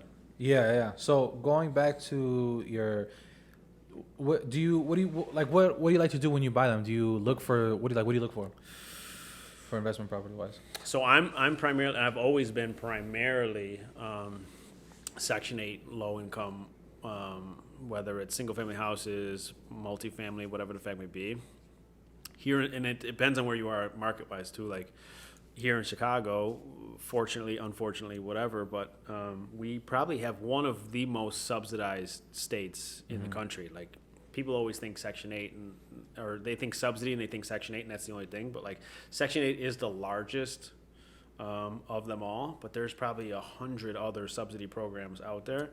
And there's just not enough affordable housing out there in general. And so I look for areas primarily because the way that Section 8 operates is it's off of zip codes pretty much. And so each zip code pays different pay rates. And so when I first started, I was only buying in the zip codes that paid the most money. That's all I was interested in because I was an ass. Like all I care about is the most money possible. Why is that bad though? Yeah, it's not. It's always one of those things where it's just like, like when you're land. Like I've never bought a property and told somebody that I was the owner. I always told them like I was the management or whatever because it's just a bad stigma, and especially now during a pandemic with like, when the pandemic first started, there was a huge movement of on Twitter and everything else hashtag rent strike, and people wanted to like eat their landlords. Like they were like, fuck you, when people see that you own a property, that you own a building, or that you're the land, like they think that you're a millionaire. They think that you're just like all these other scumbag Wall Street guys and whatever, and that you're just trying to use and abuse them for rent money and blah blah. So I never tell anybody that I'm the owner or anything like that. So but I would only buy in areas that made the most money. But now it's more, you do that and that's good, but sometimes you buy in some rough neighborhoods and so your shit just gets beat up a lot. So there's just a lot of turnover, and so now it's just more. And I used to like the more bedrooms that you would have, the more money that property could make. So a 3-bedroom voucher makes more, or a 3-bedroom voucher makes less money than a 5-bedroom voucher. So I was like, let me buy a 5-bedroom house that makes $3,000 a month. Awesome. Well, a 5-bedroom voucher holder has 10 people. So you got 10 people in that house, and they're just murdering that. I just had the stories that I have investment wise are just wild. I had one 2 months ago. I had to call my plumber out because my tenant was just like, "Hey, everything is backed up, like everything. Like there's 2 bathrooms, both tubs are backed up, the sink is back. Like there's just we can't shower, can't do nothing." I was like, "God damn, this is like the 3rd time this month that something's going on." Like, all right, so I sent my plumber over there, and he was sending me videos. He's like, "Bro, there are 15 Hot Wheel cars. Just like this kid, they didn't have like the plug on the tub, so this kid was just throwing shit down there, and then in the toilet too, throwing his Hot Wheel cars down the toilet and flushing everything, and it clogged everything up, and it cost me $2,000 because it like backed up the shower too. So he had to take out the floor in the shower, jack up the concrete, get down to the pipe, replace the pipe. Like it was brutal. Yeah. I had a guy arrested one time at my 3 unit because he wasn't paying rent, and then I had to serve him an eviction. And then I had cameras in the building. I had one in the back. I had one in the laundry room. And he tried tearing down the cameras, thinking that if he tore down the cameras, because I got the eviction on camera. And he thought if he tore down the cameras that like the footage would be gone. So it still infuriates me when I watch the fucking thing. Like he was tearing it down, and I was on the phone with the police at the same time. And the police, like, I was like, "Yeah, he's doing it right now. He's doing it right now." And then all of a sudden the footage just stopped. And I was like, "Yeah, you got it." And then I looked at the back camera. Not even like 90 seconds later, I don't know how fucking they got there that fast. All of a sudden, 5 cops just come running in the back door. Fuck. 60 seconds later, here he comes out in handcuffs coming out the back. And he hadn't paid me in 3 months probably. So what happens there? You just have to take it on the chin. You can't really do shit about that. Brutal. Right? So Illinois is... Shout out Illinois. Yeah, shout out Illinois. Right. That's another thing too. It's like I want to rent again because I want that flexibility of like I don't know what's happening in Chicago. Like I really don't like Chicago. Yeah, it's kind of Chicago, born and raised, love Chicago always. There's no place like it. But like I said, I've lived all over the city in the last 10 years. That's how I've been here in actual Chicago for over 10 years, at different spots, and I've been here in the South Loop for over 4. This last year was the first year where like I felt uncomfortable in the city, like just walking around like normal shit, where I'm like, this just doesn't feel the same. Like murders all the time, shootings. You just told me about a crazy one. Yeah. So there's one. There's a block and a half away from me. A popular. I don't know. Where's he? The Giro. I don't know. Where's he based out of? Is he Chicago? Yeah. So like South Side. Yeah. So a popular Chicago rapper. There's a barbershop a block and a half away from me, and yesterday or 2 days ago, 1:00 in the afternoon, dude, this rapper's associate, one of his best friends, is getting his hair cut in there. Another car pulls up in front. They have it on camera. Car pulls up front. Guy walks inside. "Hey man, where's the bathroom at?" And it's in the back. So he goes to the back, goes in the bathroom, comes out, all of a sudden just goes right up to the dude, shoots him in the head 4 times, leaves, runs, gets in his car, takes off, doesn't find any, like, not caught, nothing. Where we are right here, there was a hotel party, and there's a parking garage attached to here. And it, like, So Richie told us to go yesterday, bro. yeah, He put us in fucking danger, bro. Is that the one that's got all like the all the art graffiti? on? Yeah. So it's that one. Yeah. So 2:00 in the morning, there was like a 18-year-old kid. He was getting in his car, or whatever, and he got murdered inside that parking garage at like 2:00 in the morning, and they think it was from like a party that was happening here and whatever. So yeah, this pandemic, man, I know everybody's got their own ideas and whatever, but I think there's so many like micro issues with it as well. And so, like I said, these hotels and everything are dying. The fucking Hilton right here has been empty for a year, and all these places are dying. And so you either got to pay them the money, like you want to shut everything down, that's fine, but give them money, because these hotels are dying to the point where like they're renting rooms out for $70-$80 a night. So people are coming from all over the city and renting these nice ass rooms and throwing these giant hotel parties and shit. That's happened in Vegas a lot too, bro. There's been a crazy amount of like, and this again, people that are live there forever, they're like, dude, the Strip it's like, they're almost like scared of it to go, because it's like same thing. And there's a huge people from Vegas don't like people from California. I don't fucking know. It's 4 hours away. Yeah, but there's a huge thing where like, dude, now rooms like at the Cosmo, you know what I mean? $80, $90, and it's just like people. There's like shootings inside, outside, and people getting robbed, and then they're like, "Well, it's because of this shit." So, but people, it's like dying now. Used to see a little bit of traffic on the Strip, not anymore, bro. In the Loop, what's the name of the fucking place? The Swiss Hotel. I think it was the Swiss. There was a shootout in the elevator, in the main building elevator, like going up and down to the rooms. There was another hotel party, and it was to whatever time, and there was a shooting, murder inside the elevator. And so I think like you just have these people that like would never be able to afford a nice hotel, and so it's like 80, and there's no like, here at least there's a front doorman and stuff like that. Like there was just a SWAT. I'm on 16th, on 14th. There's a similar situation like this where they built this last year, but there's no front doorman, no nothing. So you can, it's like Airbnb style, but you just get like a passcode that you put in, and then you can get into the building. So there's no like checking. So it's like, oh, what is it? $125 for the night? All right, let's get 15 people to pitch in $5. Yeah. And we can all go there. And there was a SWAT situation where there was a dude that was like holding someone hostage. There was shootings going on, and they ended up arresting the guy. Nobody got shot or killed, nothing like that, thankfully. But they were able to get him out. But dude, they had my whole entire block blocked off for 3 blocks. You couldn't get big SWAT trucks, dudes with the whole deal, and they were able to get them out. But it's just like, it's just crazy, this whole pandemic, and it just, like I said, it affects so many different things, and it's just, when the fuck is it gonna end, or what's the end goal? Yeah, because a lot of people too. Well, I was kind of wondering too, like on the commercial side of out here, bro. Like that's just gotta be done. It's gotta be stupid. Like, is there a bounce back though? Like, you think stuff's gonna bounce back like that? Because all these big buildings, bro, they're not all residential, and you got, crazy office space. Like, what do you do? Brutal, man. You go down, like, you should just take a ride down State Street. It's just everything's closed. We did that yesterday. Loop, and go through State Street, and it is just, I would honestly say that if you go the full, however far State Street is, a mile or a mile and a half, whatever, I would seriously say 50. It's got to be 50% boarded up.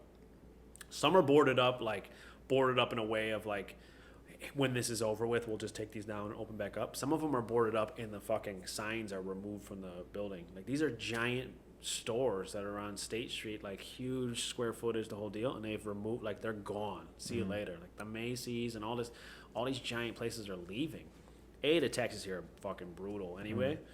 But it's just, you're shutting people down. But then you can go to Jewel and go full-blown shopping if you want, but then like mom and pop shops are closed and they can't, and you're killing these people. I watched a video the other day. This girl, it was either out in LA or I think it was not Vegas, LA. She'd been applying for outdoor seating, her outdoor seating at her place for months, and they kept denying her. She built this nice tent indoor, she had tables, kept denying. There was a movie company And they approved them, and they built this entire thing that was exactly identical. But they said yes to them because it was a big movie company. They said no to her, and she filmed herself. She was crying. She's like, "I'm there. My business can't. I'm making no money. I've been making no money for a year. I've been applying, and you've been saying no, and I've written letters. The whole time you said no, and she's like, and you say yes to this." And she pans over, and it's this entire. It's a fucking half a block, and then she pans over. It's literally 80 feet away, hers, and she built it already. Put all the money into it. It's very nice. It's got tables that are 6 feet, the whole deal. And she's like, but you say this is not okay, but this is okay. And it's just like I said, I'm all for making everybody safe. Nobody wants anyone to get sick. Nobody wants anyone to die. If you're going to be in charge and you say, hey, everybody's got to shut down and whatever, you have to give them money. You can't say that you can't eat. You have to give people a way to live. If you're not going to give them money, you have to let them live. You have to give them away. And like, so when these businesses are like opening up and saying fuck you, like we're gonna stay open, like it's like you're giving them no option. Yeah. So it's really tough all the way around.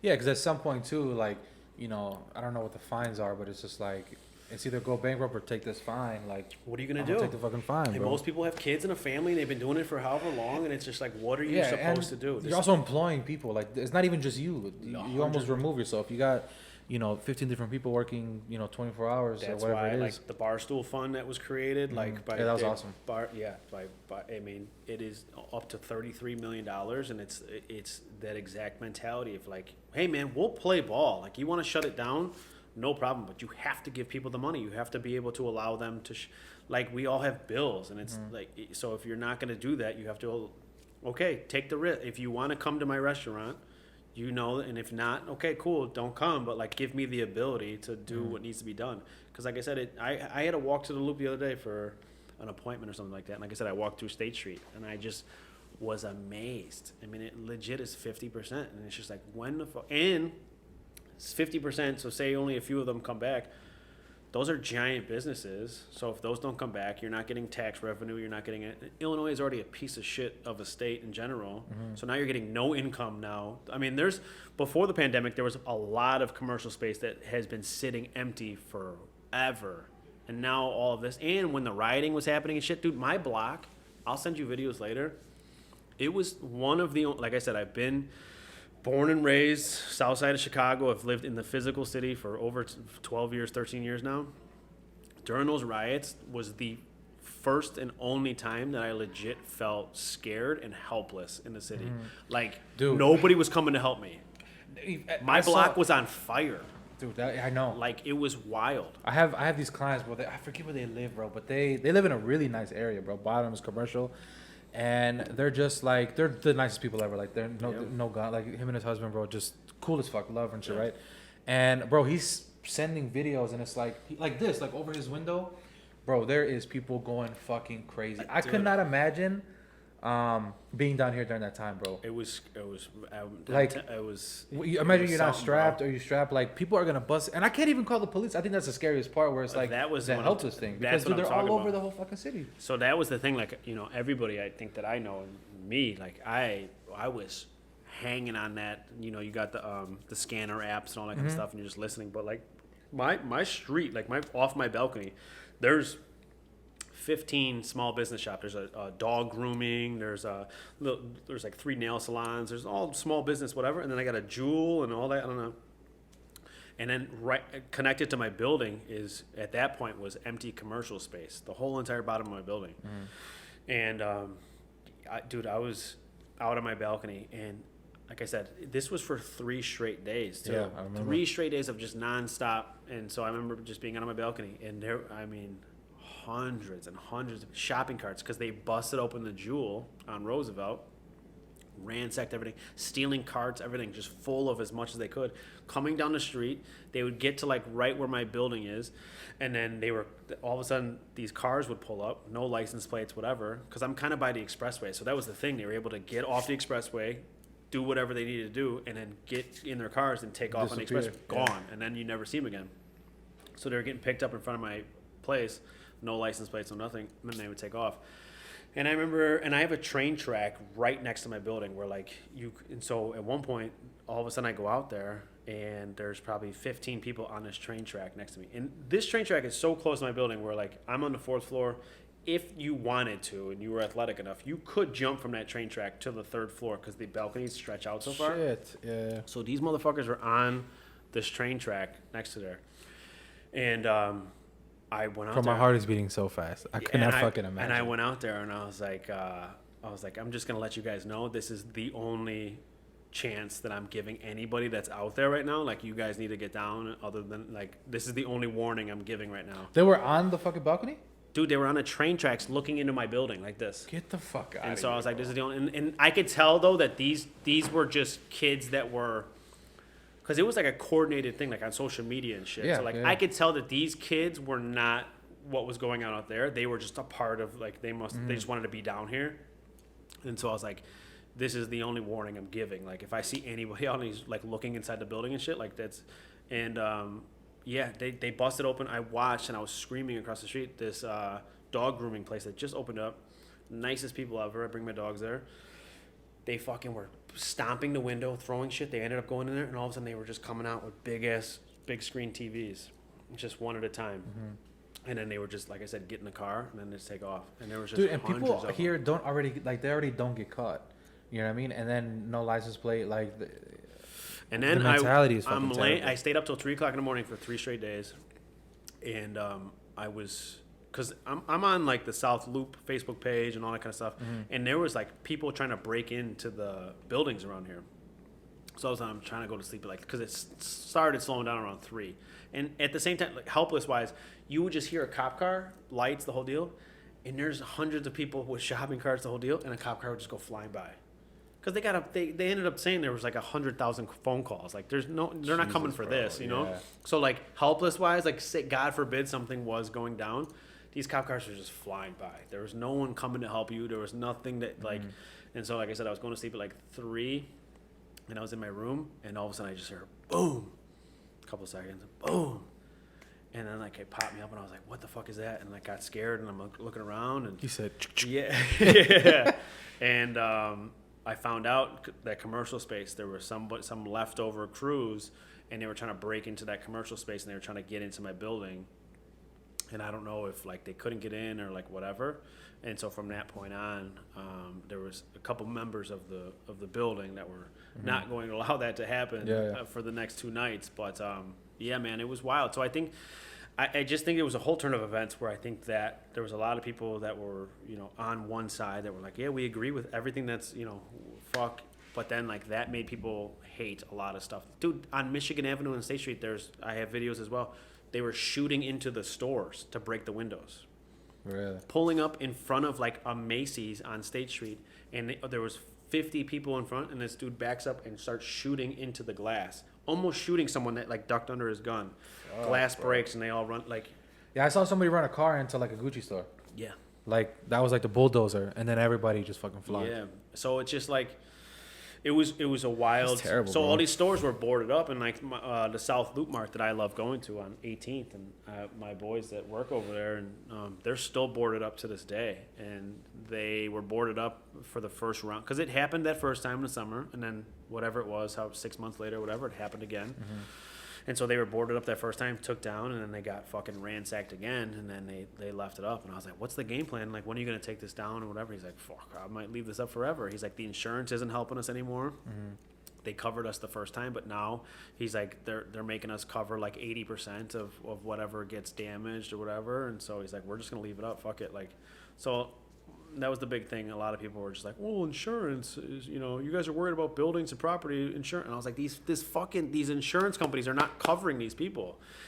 Your insurance is not set up in a way to cover you for this type of shit to go on. These people are dying, and they're not doing it. Like South Loop, what did the South Loop Mart do to anybody, you know? So it's crazy. And so I think, I hope it all, like I said, I think, I don't want anything bad to happen to anybody, but I hope it opens up peacefully and in a way where we can all be healthy and safe and let these people fucking eat again and be able to provide for their families. And I think it's just going to be better for everybody, like, in general, because especially a place like Chicago, like I said, where, you know, you got 50% of businesses that are just dying and you don't know when they're going to come back. Yeah, that's the kind of thing with Vegas too. Vegas not really, but like places like here, I don't know. I don't see the end game, bro. Like I don't see the shit kind of going back to normal because the Savages are already like out. And how's Vegas though? Like in the sense of like, I've only been to Vegas in terms of like, you know, when you go to Vegas, you go to the Strip. And that's it. Like, I know there's obviously a whole entire, you know, so it's just like Vegas open now? It is. So it opened. We were only really closed for like 6 weeks, and then everything was open except clubs. I think strip clubs are open now. That's really the only thing that like That's convention wild, centers. too. What do you have to do? A mask and That's strip it. club? Yeah, I think. I don't know. Allegedly. No, but dude, like, and it was one of those things. I'm like, I remember Diego was like, "Dude, we can't do beards," and I'm like, "Bro, I just shaved somebody's face the day we opened." And I mean, I honestly, I was like, "Bro, we opened too fucking early." Yeah. Like other stuff like that, I'm like, "This is stupid," and you know, it was just constant fear of getting sick until the day I got sick, and I was like, "Well, fuck, this sucks." But yeah, it's so lax. Like, I mean, you have to wear a mask. Like, they won't let you in a store without one. Like, they'll kick you out. Like they don't. That's one of the things that I kind of like. They don't play about that shit. Like, there's a bunch of Karens everywhere, like and stuff like that. But they don't play. They're pretty strict about it. But yeah, bro, like people come in, chop, take the mask off, shave their face.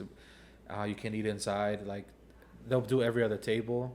Versus places like here, they just allowed 25%, right? Yeah, and that's the thing. Like that's what's another thing too. It's just like none of it makes sense. Yeah, so it's just like you go here, like you know, and it's mostly like Democratic states, like here, New York, like they're heavy on restrictions and all that kind of stuff. And then you go to places like Florida, so it's like it doesn't make sense across the board. So it's like people are confused, and I think that's where a lot of like the retaliation is coming from because people are like, "Hey, man, this doesn't make sense. You want to make a clear set of rules."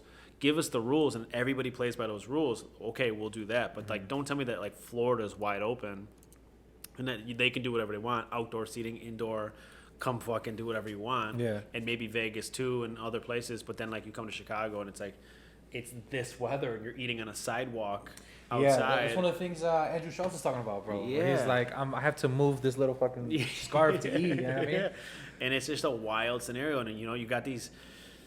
I can't eat inside, but you built this tent world outside on the sidewalk with, you know, which is this same exact thing. And it's just I don't understand. That's the part that I understand, which I think is really stupid. And it's just like there's been a lot of times where these restaurants and businesses have built these fucking cost them thousands of dollars to build it and get the heating and the tables and make it nice and whatever, and then all of a sudden the city comes and goes, you know, yeah, we're shutting this. The restrictions are back now, and so it's like these people have just spent money that they didn't even have to begin with because the business hasn't been open, and trying to accommodate what they wanted. Just trying to make trying to do what you're telling me to do and is okay, just so I can pay the bills, and then as soon as it's done, I had a couple customers come in and you're like, oh, by the way, COVID tests are back up 1% or whatever it is. So now so now this tent just sits there and that's it. And it's just like, these people just don't know there's no clear set rules of like what to do. Like, cause I mean, and I get it in a sense of like, this technically has never happened before. So there's no like rule book. There's no playbook of like,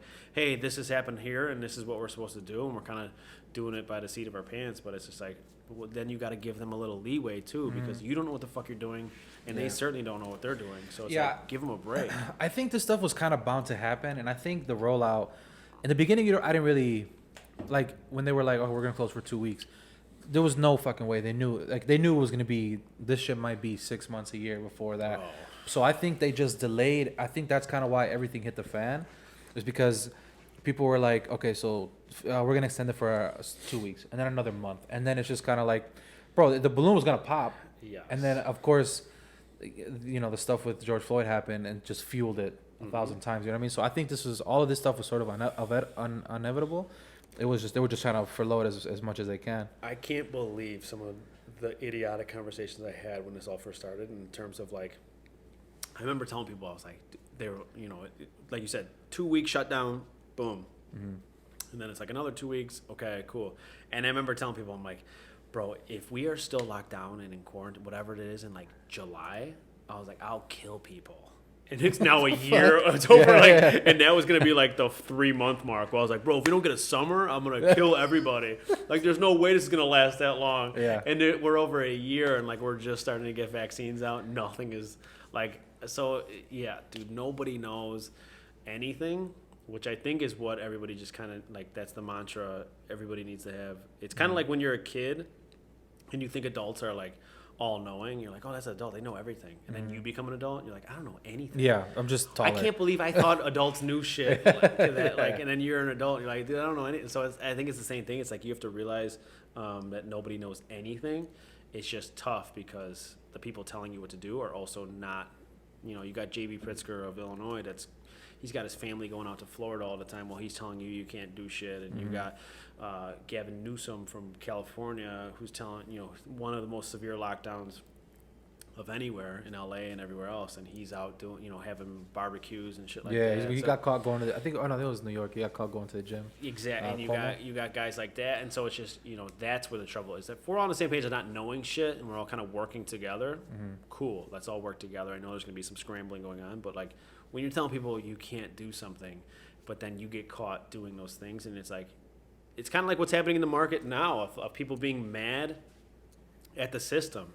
And I think it's just like stoking the fire, and it's this perfect scenario. It's the perfect storm of like, these people are fucking fed up of being told what to do by these people who are just, you're setting the rules for other people that you don't have to play by. Yeah. And I think that's what's driving people crazy, and that's what's happening in the market, and it's all these other situations and I think where it's because it's coming out more now. Like it's more like it's always happened. You're just not paying attention to it, but now, like for example, Robinhood is they stopped. You can't do this anymore. Like, bro, you're making it. You're writing it in ink. That it's just like, yeah, this shit, it was made for us. You guys can go ahead and make your little $2,000-$3,000.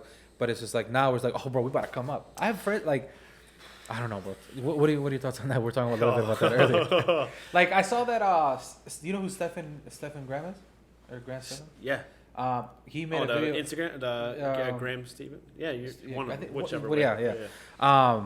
He was talking about that they're getting sued like fucking crazy, bro. But there's already a class action lawsuit out of Naperville here and New York, I think it is. Yeah. Within like 6 hours of that happening, already lawyers were already class action lawsuit ready to go. So, what are your thoughts on that, bro? On everything that was going on? I know we talked a little bit about it. I think I'm business orientated. And I've always like, it's never, I'm not even from somebody who's gotten handed stuff. Like I've always had to work for everything. Like I've been working an actual job since I was 15, factory job, like bullshit ass jobs. Like working at a flavor company that makes fucking whatever like is in Skittles, like red dye number 5 and all that kind of stuff. I worked at that company. I worked with a bunch of Spanish dudes in a train yard where we were unloading a train car full of 50 to 75 pound bags of rice from one car to another. And it was me and like 5 Spanish dudes. And you look inside this train car, stacked as high as you can see to the left and to the right. And just in the middle of the summer, dude, just haul. And I'm on top of the pile, bent over where my back feels like it's just I can't even like. And there's just a Spanish dude, 4 to 5 on top of his head, and then he gives it to this guy, and then he go like for an entire for 2 years, like so. It's like I've never been, but like I do appreciate capitalism to a point in the business side of things. So I think like the innovator, if you create something. Like, so I know a lot of people, Jeff Bezos is a scumbag and and whoever you want to point billionaire-wise. But, like, those guys created something. Yeah, I'm not mad at him, bro. Those guys actually took something from nothing and actually created. They create jobs. They create a product. They create these things. I'm okay with that. 100%. I support it. Like Jeff Bezos started in a garage in Seattle with wanting to sell books on the internet. Yeah. And it created this. He employs over 1 million people. Like, but my problem is with like the Wall Street people and all that like they don't create it. There's no product there. They didn't invent anything. There's nothing that they literally move money from one place to another. They move an invisible piece of paper from one side to another and make people billions of dollars. And like you said, they're the only ones that know the game and know and so they've been doing it forever. And I think if this last election taught us anything, it's that social media and the internet won this last election. Like you got celebrities with 200 million followers tweeting out or Instagramming their support for a certain candidate or whatever. And so like the reach of social media and the internet is so crazy now. Like that Reddit group has over 4 million people in it. Dude, I didn't know about it until all this. My neighbor was like, dude, I've been on this for fucking years, since just 2016 watching, or whatever it was. So that's got 4 million people in it. Like the amount of people you can reach with a certain thing.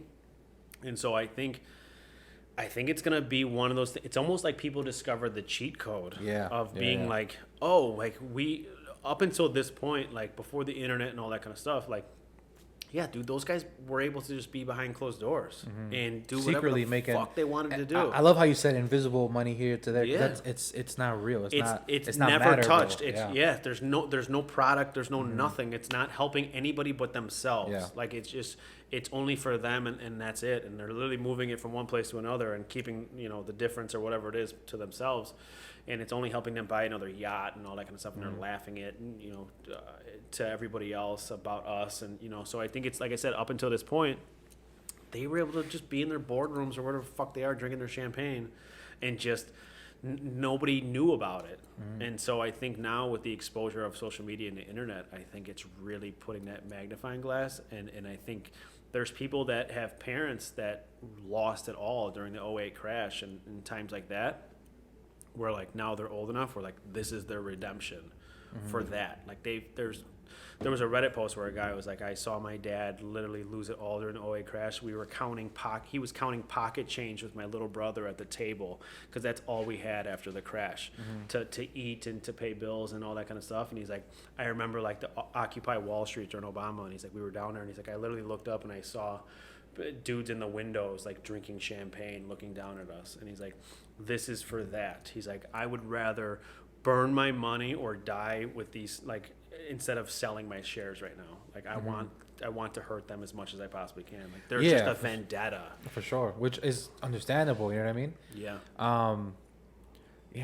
So a lot of people I've been talking to that are really big into this, they use the word dangerous a lot. That it's really, really dangerous. And I get it for Wall Street, but I don't. What do you think about that one when I say like that's dangerous? What's your definition? I think up until this point, the game was always rigged for the 1%, obviously. So it's like Melvin Capital is one of these big investment companies that shorted GameStop heavily, and so they lost 2019. Yeah, and so they lost billions of dollars, and so this other company, 0.71, bailed them out and gave them X amount of billions of dollars once. So it's the game has always been rigged against us. Like a billionaire loses money, another billionaire is just going to come and loan another billionaire money. It's just passing it back and forth. So it is dangerous in a sense of like for regular people who are putting up, like you read through that Reddit group and they're like, I only have $500 and I put it all into let it ride and hold the line. And it's like I love like that mentality. I love the camaraderie and I love all of that, like, because it is like kind of, I love seeing those periods of time where it's like, man, everybody's together. Like that's what was so frustrating about like the George Floyd thing and stuff, because it's like at that point in time, like everybody was on the same page. Everyone was like, that was fucked up. Everybody agreed 100%. For the most part, was like, that was fucked up, that should not have happened and whatever. And that was like, and then after 9/11, it's like everybody was together and was like, fuck what just happened. Like, so this is one of those things where it's like everybody is, you read those groups and they're just like, you've never seen so much, just like everybody's on the same fucking page. But it's dangerous because a lot of these people, like Robinhood shut down their trading that first day and everybody was moving platforms, which shows you so many people were using Robinhood, and Robinhood is somewhat of like a beginner app, and so you kind of start realizing like, okay, these are a lot of like beginners who are just like getting in it, and so it's like hopefully people are only playing with money that they can lose, and hopefully it's not like something that's really, again, a billionaire is going to loan another billionaire money. If you lose all the money you have, who's going to give you money to go pay your bills? Like, I'll call you. Yeah, exactly. This number is disconnected. No, dude, it's so crazy to see. Definitely dangerous, though. Because I was reading some posts. It was like, they saw like, and I guess now the 99%, there's enough influence to where everybody stands together, and it's like now I guess we can manipulate this type of stuff, you know? Yeah, and it's in the word manipulation gets thrown around a lot. And but it is in a sense, but like they've been manipulating it, like, and I was thinking about this on at some point when I was like, oh, I'm glad that we're touching on this because it made me think of like, I remember when I first started like betting, and I don't even bet, but like and I remember like Floyd Mayweather would bet so much money on a certain event that he would actually change the odds. Yeah. And that would happen all over the place. And how they say the house always wins. And so, like, these Wall Street people are the house. And they have enough money to change the odds in their favor of whatever they want. So it's manipulation. It's always been manipulated in their favor. And so they've been picking. There was a guy on CNBC, and he was an investment group head. And he was like, I'm so glad that this is happening. He's like, you know for how long I've watched these Wall Street people and these 1% people, like, short these companies, and then that company just gets zeroed out and they're gone forever, and these people just collect all their money and they just go on to the next one, and they just bury these companies and over again. And so I think this is the first time maybe ever where like we've been able to catch them with their pants down. And it's the same idea as we were talking earlier. Like, you kind of always, when you're in that mentality of making money all the time, and you've been doing this for fucking, like, those people that are making that much money, their dad did that. That's a fucking bloodline thing. Like, that's all they know, and they get tossed into it. And so it's like, you have that mentality like, oh, it's always going to be like this. We're always going to make billions of dollars. We're always going to be able to do this, and we're always going to be able to. And so I think this is the first time where, like, they got caught with their pants down. We're like, fuck, and so they started scrambling. And so I think this next week's going to show us a lot of what's going on, if they were able to get out of it. But I was telling like my cousin and a few other people, I was like, you think that Robinhood shutting down and all these other trade platforms shutting down or restricting your trades and all that kind of stuff is going to make this go away? Or do you think that these people who are originally furious at the system and furious at these people and wanting, like, eat the rich was trending on Twitter at one point. You think that restricting all that is going to make them go away or piss them off even more? Yeah. So it's just like, I think a lot of these dudes are dinosaurs too, and they have that old school mentality of like, oh, this is what we used to do to get out of these types of situations. So it's just not. It's 2021. Like, it's just a whole new game now, I think, with everything. Yeah. And so I think it'll be an interesting week coming up. I hope I make some money next week. Too, bro, this shit, dude. I have to sleep on this couch for the next. If my shit don't pop off. Bro, I remember because I got AMC at 1850, bro. It was down to like 6, and I'm like, man, should we sell? Take the loss, take this L. And I was looking at my Ameritrade portfolio, and it was just. Oh, that's what you use? I use that too. Yeah, me too. Red. I almost wish, because like, I bought into the hype train, of course, and so. With GameStop? Yeah, but I was glad that I had my Ameritrade account already established because like Robinhood, and then to buy that stupid fucking coin, Dogecoin, or whatever, I tried opening up a Binance account, which is how because Coinbase does not allow it, but Binance does. But like my Binance account is not set up, so I have to get verified and whatever. But those platforms are they have 1 million people trying to sign up. So I'll probably be verified in a month. Like, who knows how long. I got you. And Robinhood as well. Like, I was not on the Robinhood platform, and my shit's still being verified by Robinhood. So I was glad that Ameritrade, I was already active. I already had shit. So that wasn't a big deal. So I think that's a big thing, too, is like a lot of people same way have been trying to sign up for these, and they're waiting. And so I think that's another big push that could potentially be coming as well, is once those accounts finally, if they do. And that's the thing with Robinhood. It's like, how are they purposely not? Yeah. Are they purposely waiting and taking their time to approve people? Yeah, I saw this thing where they're gonna. I mean, it was like a theory, right? Where it was like, what if they try? There's a term for people like us that we don't do it full time. Like we just kind of, like mess with it. There's a term, I forget what it was, but where they're kind of like, what if that's part of like, they make a regulation to where you have to be a licensed broker to mess and stuff like that. Yeah, of course. You know what I mean? Of course. Why? Like, I mean, and that's the whole thing. Robinhood's platform was made for beginners, for the regular person to be able to get involved in the market and be able to buy. You can buy fractional share. Like, that's the whole fractional share market that was created in the last couple of years. Of like, oh, you're not a full-time guy. You want to buy into Amazon, but you don't have $3,000. Here, you can buy some fractional shares. Put in $10 a week, and eventually you'll keep to get regular people involved in the market. Yeah. And then the second that you get all these people involved in the market, and all of a sudden you're like, whoa, and that guy is, on CNBC saying, oh, well, we did it because of this and, whatever. And so I definitely think that there's a lot of shady shit going on since the beginning of time, 1,000%. Yeah. And that's why, it's kind of one of those things where it's just like, fuck them wherever they can, like, wherever you can. In a sense, like, we're never going to be billionaires. We're never most likely going to be, like, multi-millionaires. Like, even the money that I have invested in this stupid shit that I did in the last 2 days, like, it's going to be fun money. Like, don't get me wrong, if it pops off the way that I hope it does. But, like, I still got to go to work the next day. Yeah. Dude, I had GameStop at $23, bro. Like, wow. Yeah. Oh yeah, I saw that post. Because I didn't comment on it. I didn't like because I was. Dude, like, I was ready to jump off this fucking 14th floor, bro. I had it's brutal. I don't know. I had a good amount, and I sold it after I doubled it, and I'm like, cool. But like the next day, it jumped to 50. Yeah, but like any day trader that I follow, like But that's uncommon. Like obviously this. Yeah, and that's what I'm saying. Like if you were able to make money on, like that's what like these dudes, like I said, the big. I follow a couple guys that like they do like 10 grand a day, 50 grand. Like they make some good money. They make over $2 million a year day trading. They're done by 11 a.m. every day. Like that's it. And it's just like.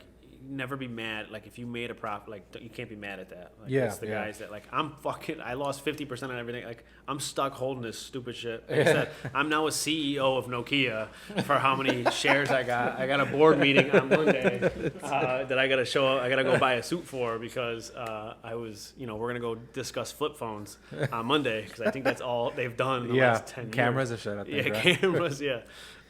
This is a Canon. See, you guys don't even have a Nokia. Hell no, get that shit out of here. So I think it'll be interesting to see. But that's why I think you should fuck them anytime that you can, and that's why I think whatever you can do in this life, business wise, whatever, where you don't have to rely on anybody else but yourself in order to like.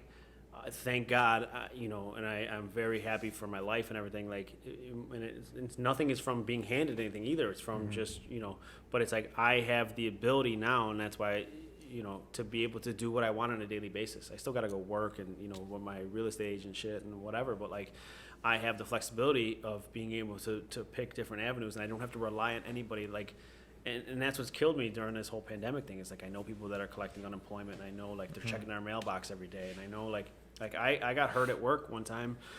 I fractured a rib and herniated my disc. I was out of work for 10 months. I collected workman's comp, and at one point I didn't get paid for 3 months.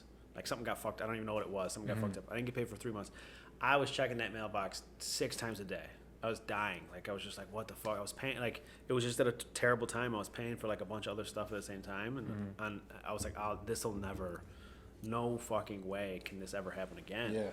And so I think as much as you can, not rely on anybody as much as possible, that's got to be the way to do it. And like I said, it's whatever you're good at. Like I always say, like pick 3 things that you're truly, truly good at, that you enjoy doing, that, if you had to wake up and do it for free, you would do it, whatever the fact may be. And then like outsource everything else. Like don't even waste your time on it. Like to learn those things that you're not good at, that you don't enjoy doing and whatever, it would take so much time, effort, you'd be miserable. Pick those 3 things that you're truly good at, and those things will make you money. Those things will bring you as much money as you can possibly do, and then just let someone else do those other things. Like, so I think that's what this pandemic has kind of taught, just reassured me, like I said, of like one income and whatever, but like don't rely on anybody else. Like fuck that stimulus check, fuck all that. I don't give a fuck. Like I got people that are checking their accounts all the time for that. And again, it's not even saying that like if you're getting a stimulus check, what like if you need it, like fuck. I mean, I know plenty of people that need that shit, and they've been dying and need the money, but it's just like. Hopefully people can learn from this and kick in the face type deal and turn around and be like, okay, what do I need to do? So God forbid, because if 2020 has taught us anything is fucking possible. Yeah. Anything. Yeah. We were living pretty comfortably from 2008 till now. Market really, after 2008, it took till about 2010, 2011. And then we were kind of riding high since then. And so it's just like, it is cycle. So like get yourself situated. And like I said, investment properties, whatever you want. But it's like, multiple sources has to be the way. Absolutely. You heard it here first with Mr. Windy City Agent. Anything else, bro? Tell them where to find you. WindyCityAgent.com. Thewindycityagent.com. Just built a brand new website, so it'll be beautiful? good for the use. Yeah, it is beautiful. Yeah? It is beautiful. Yeah. Happy for you, bro. I'm happy for it for sure. Absolutely. Hey, we appreciate you guys. We'll see you on the next one. Peace. Peace.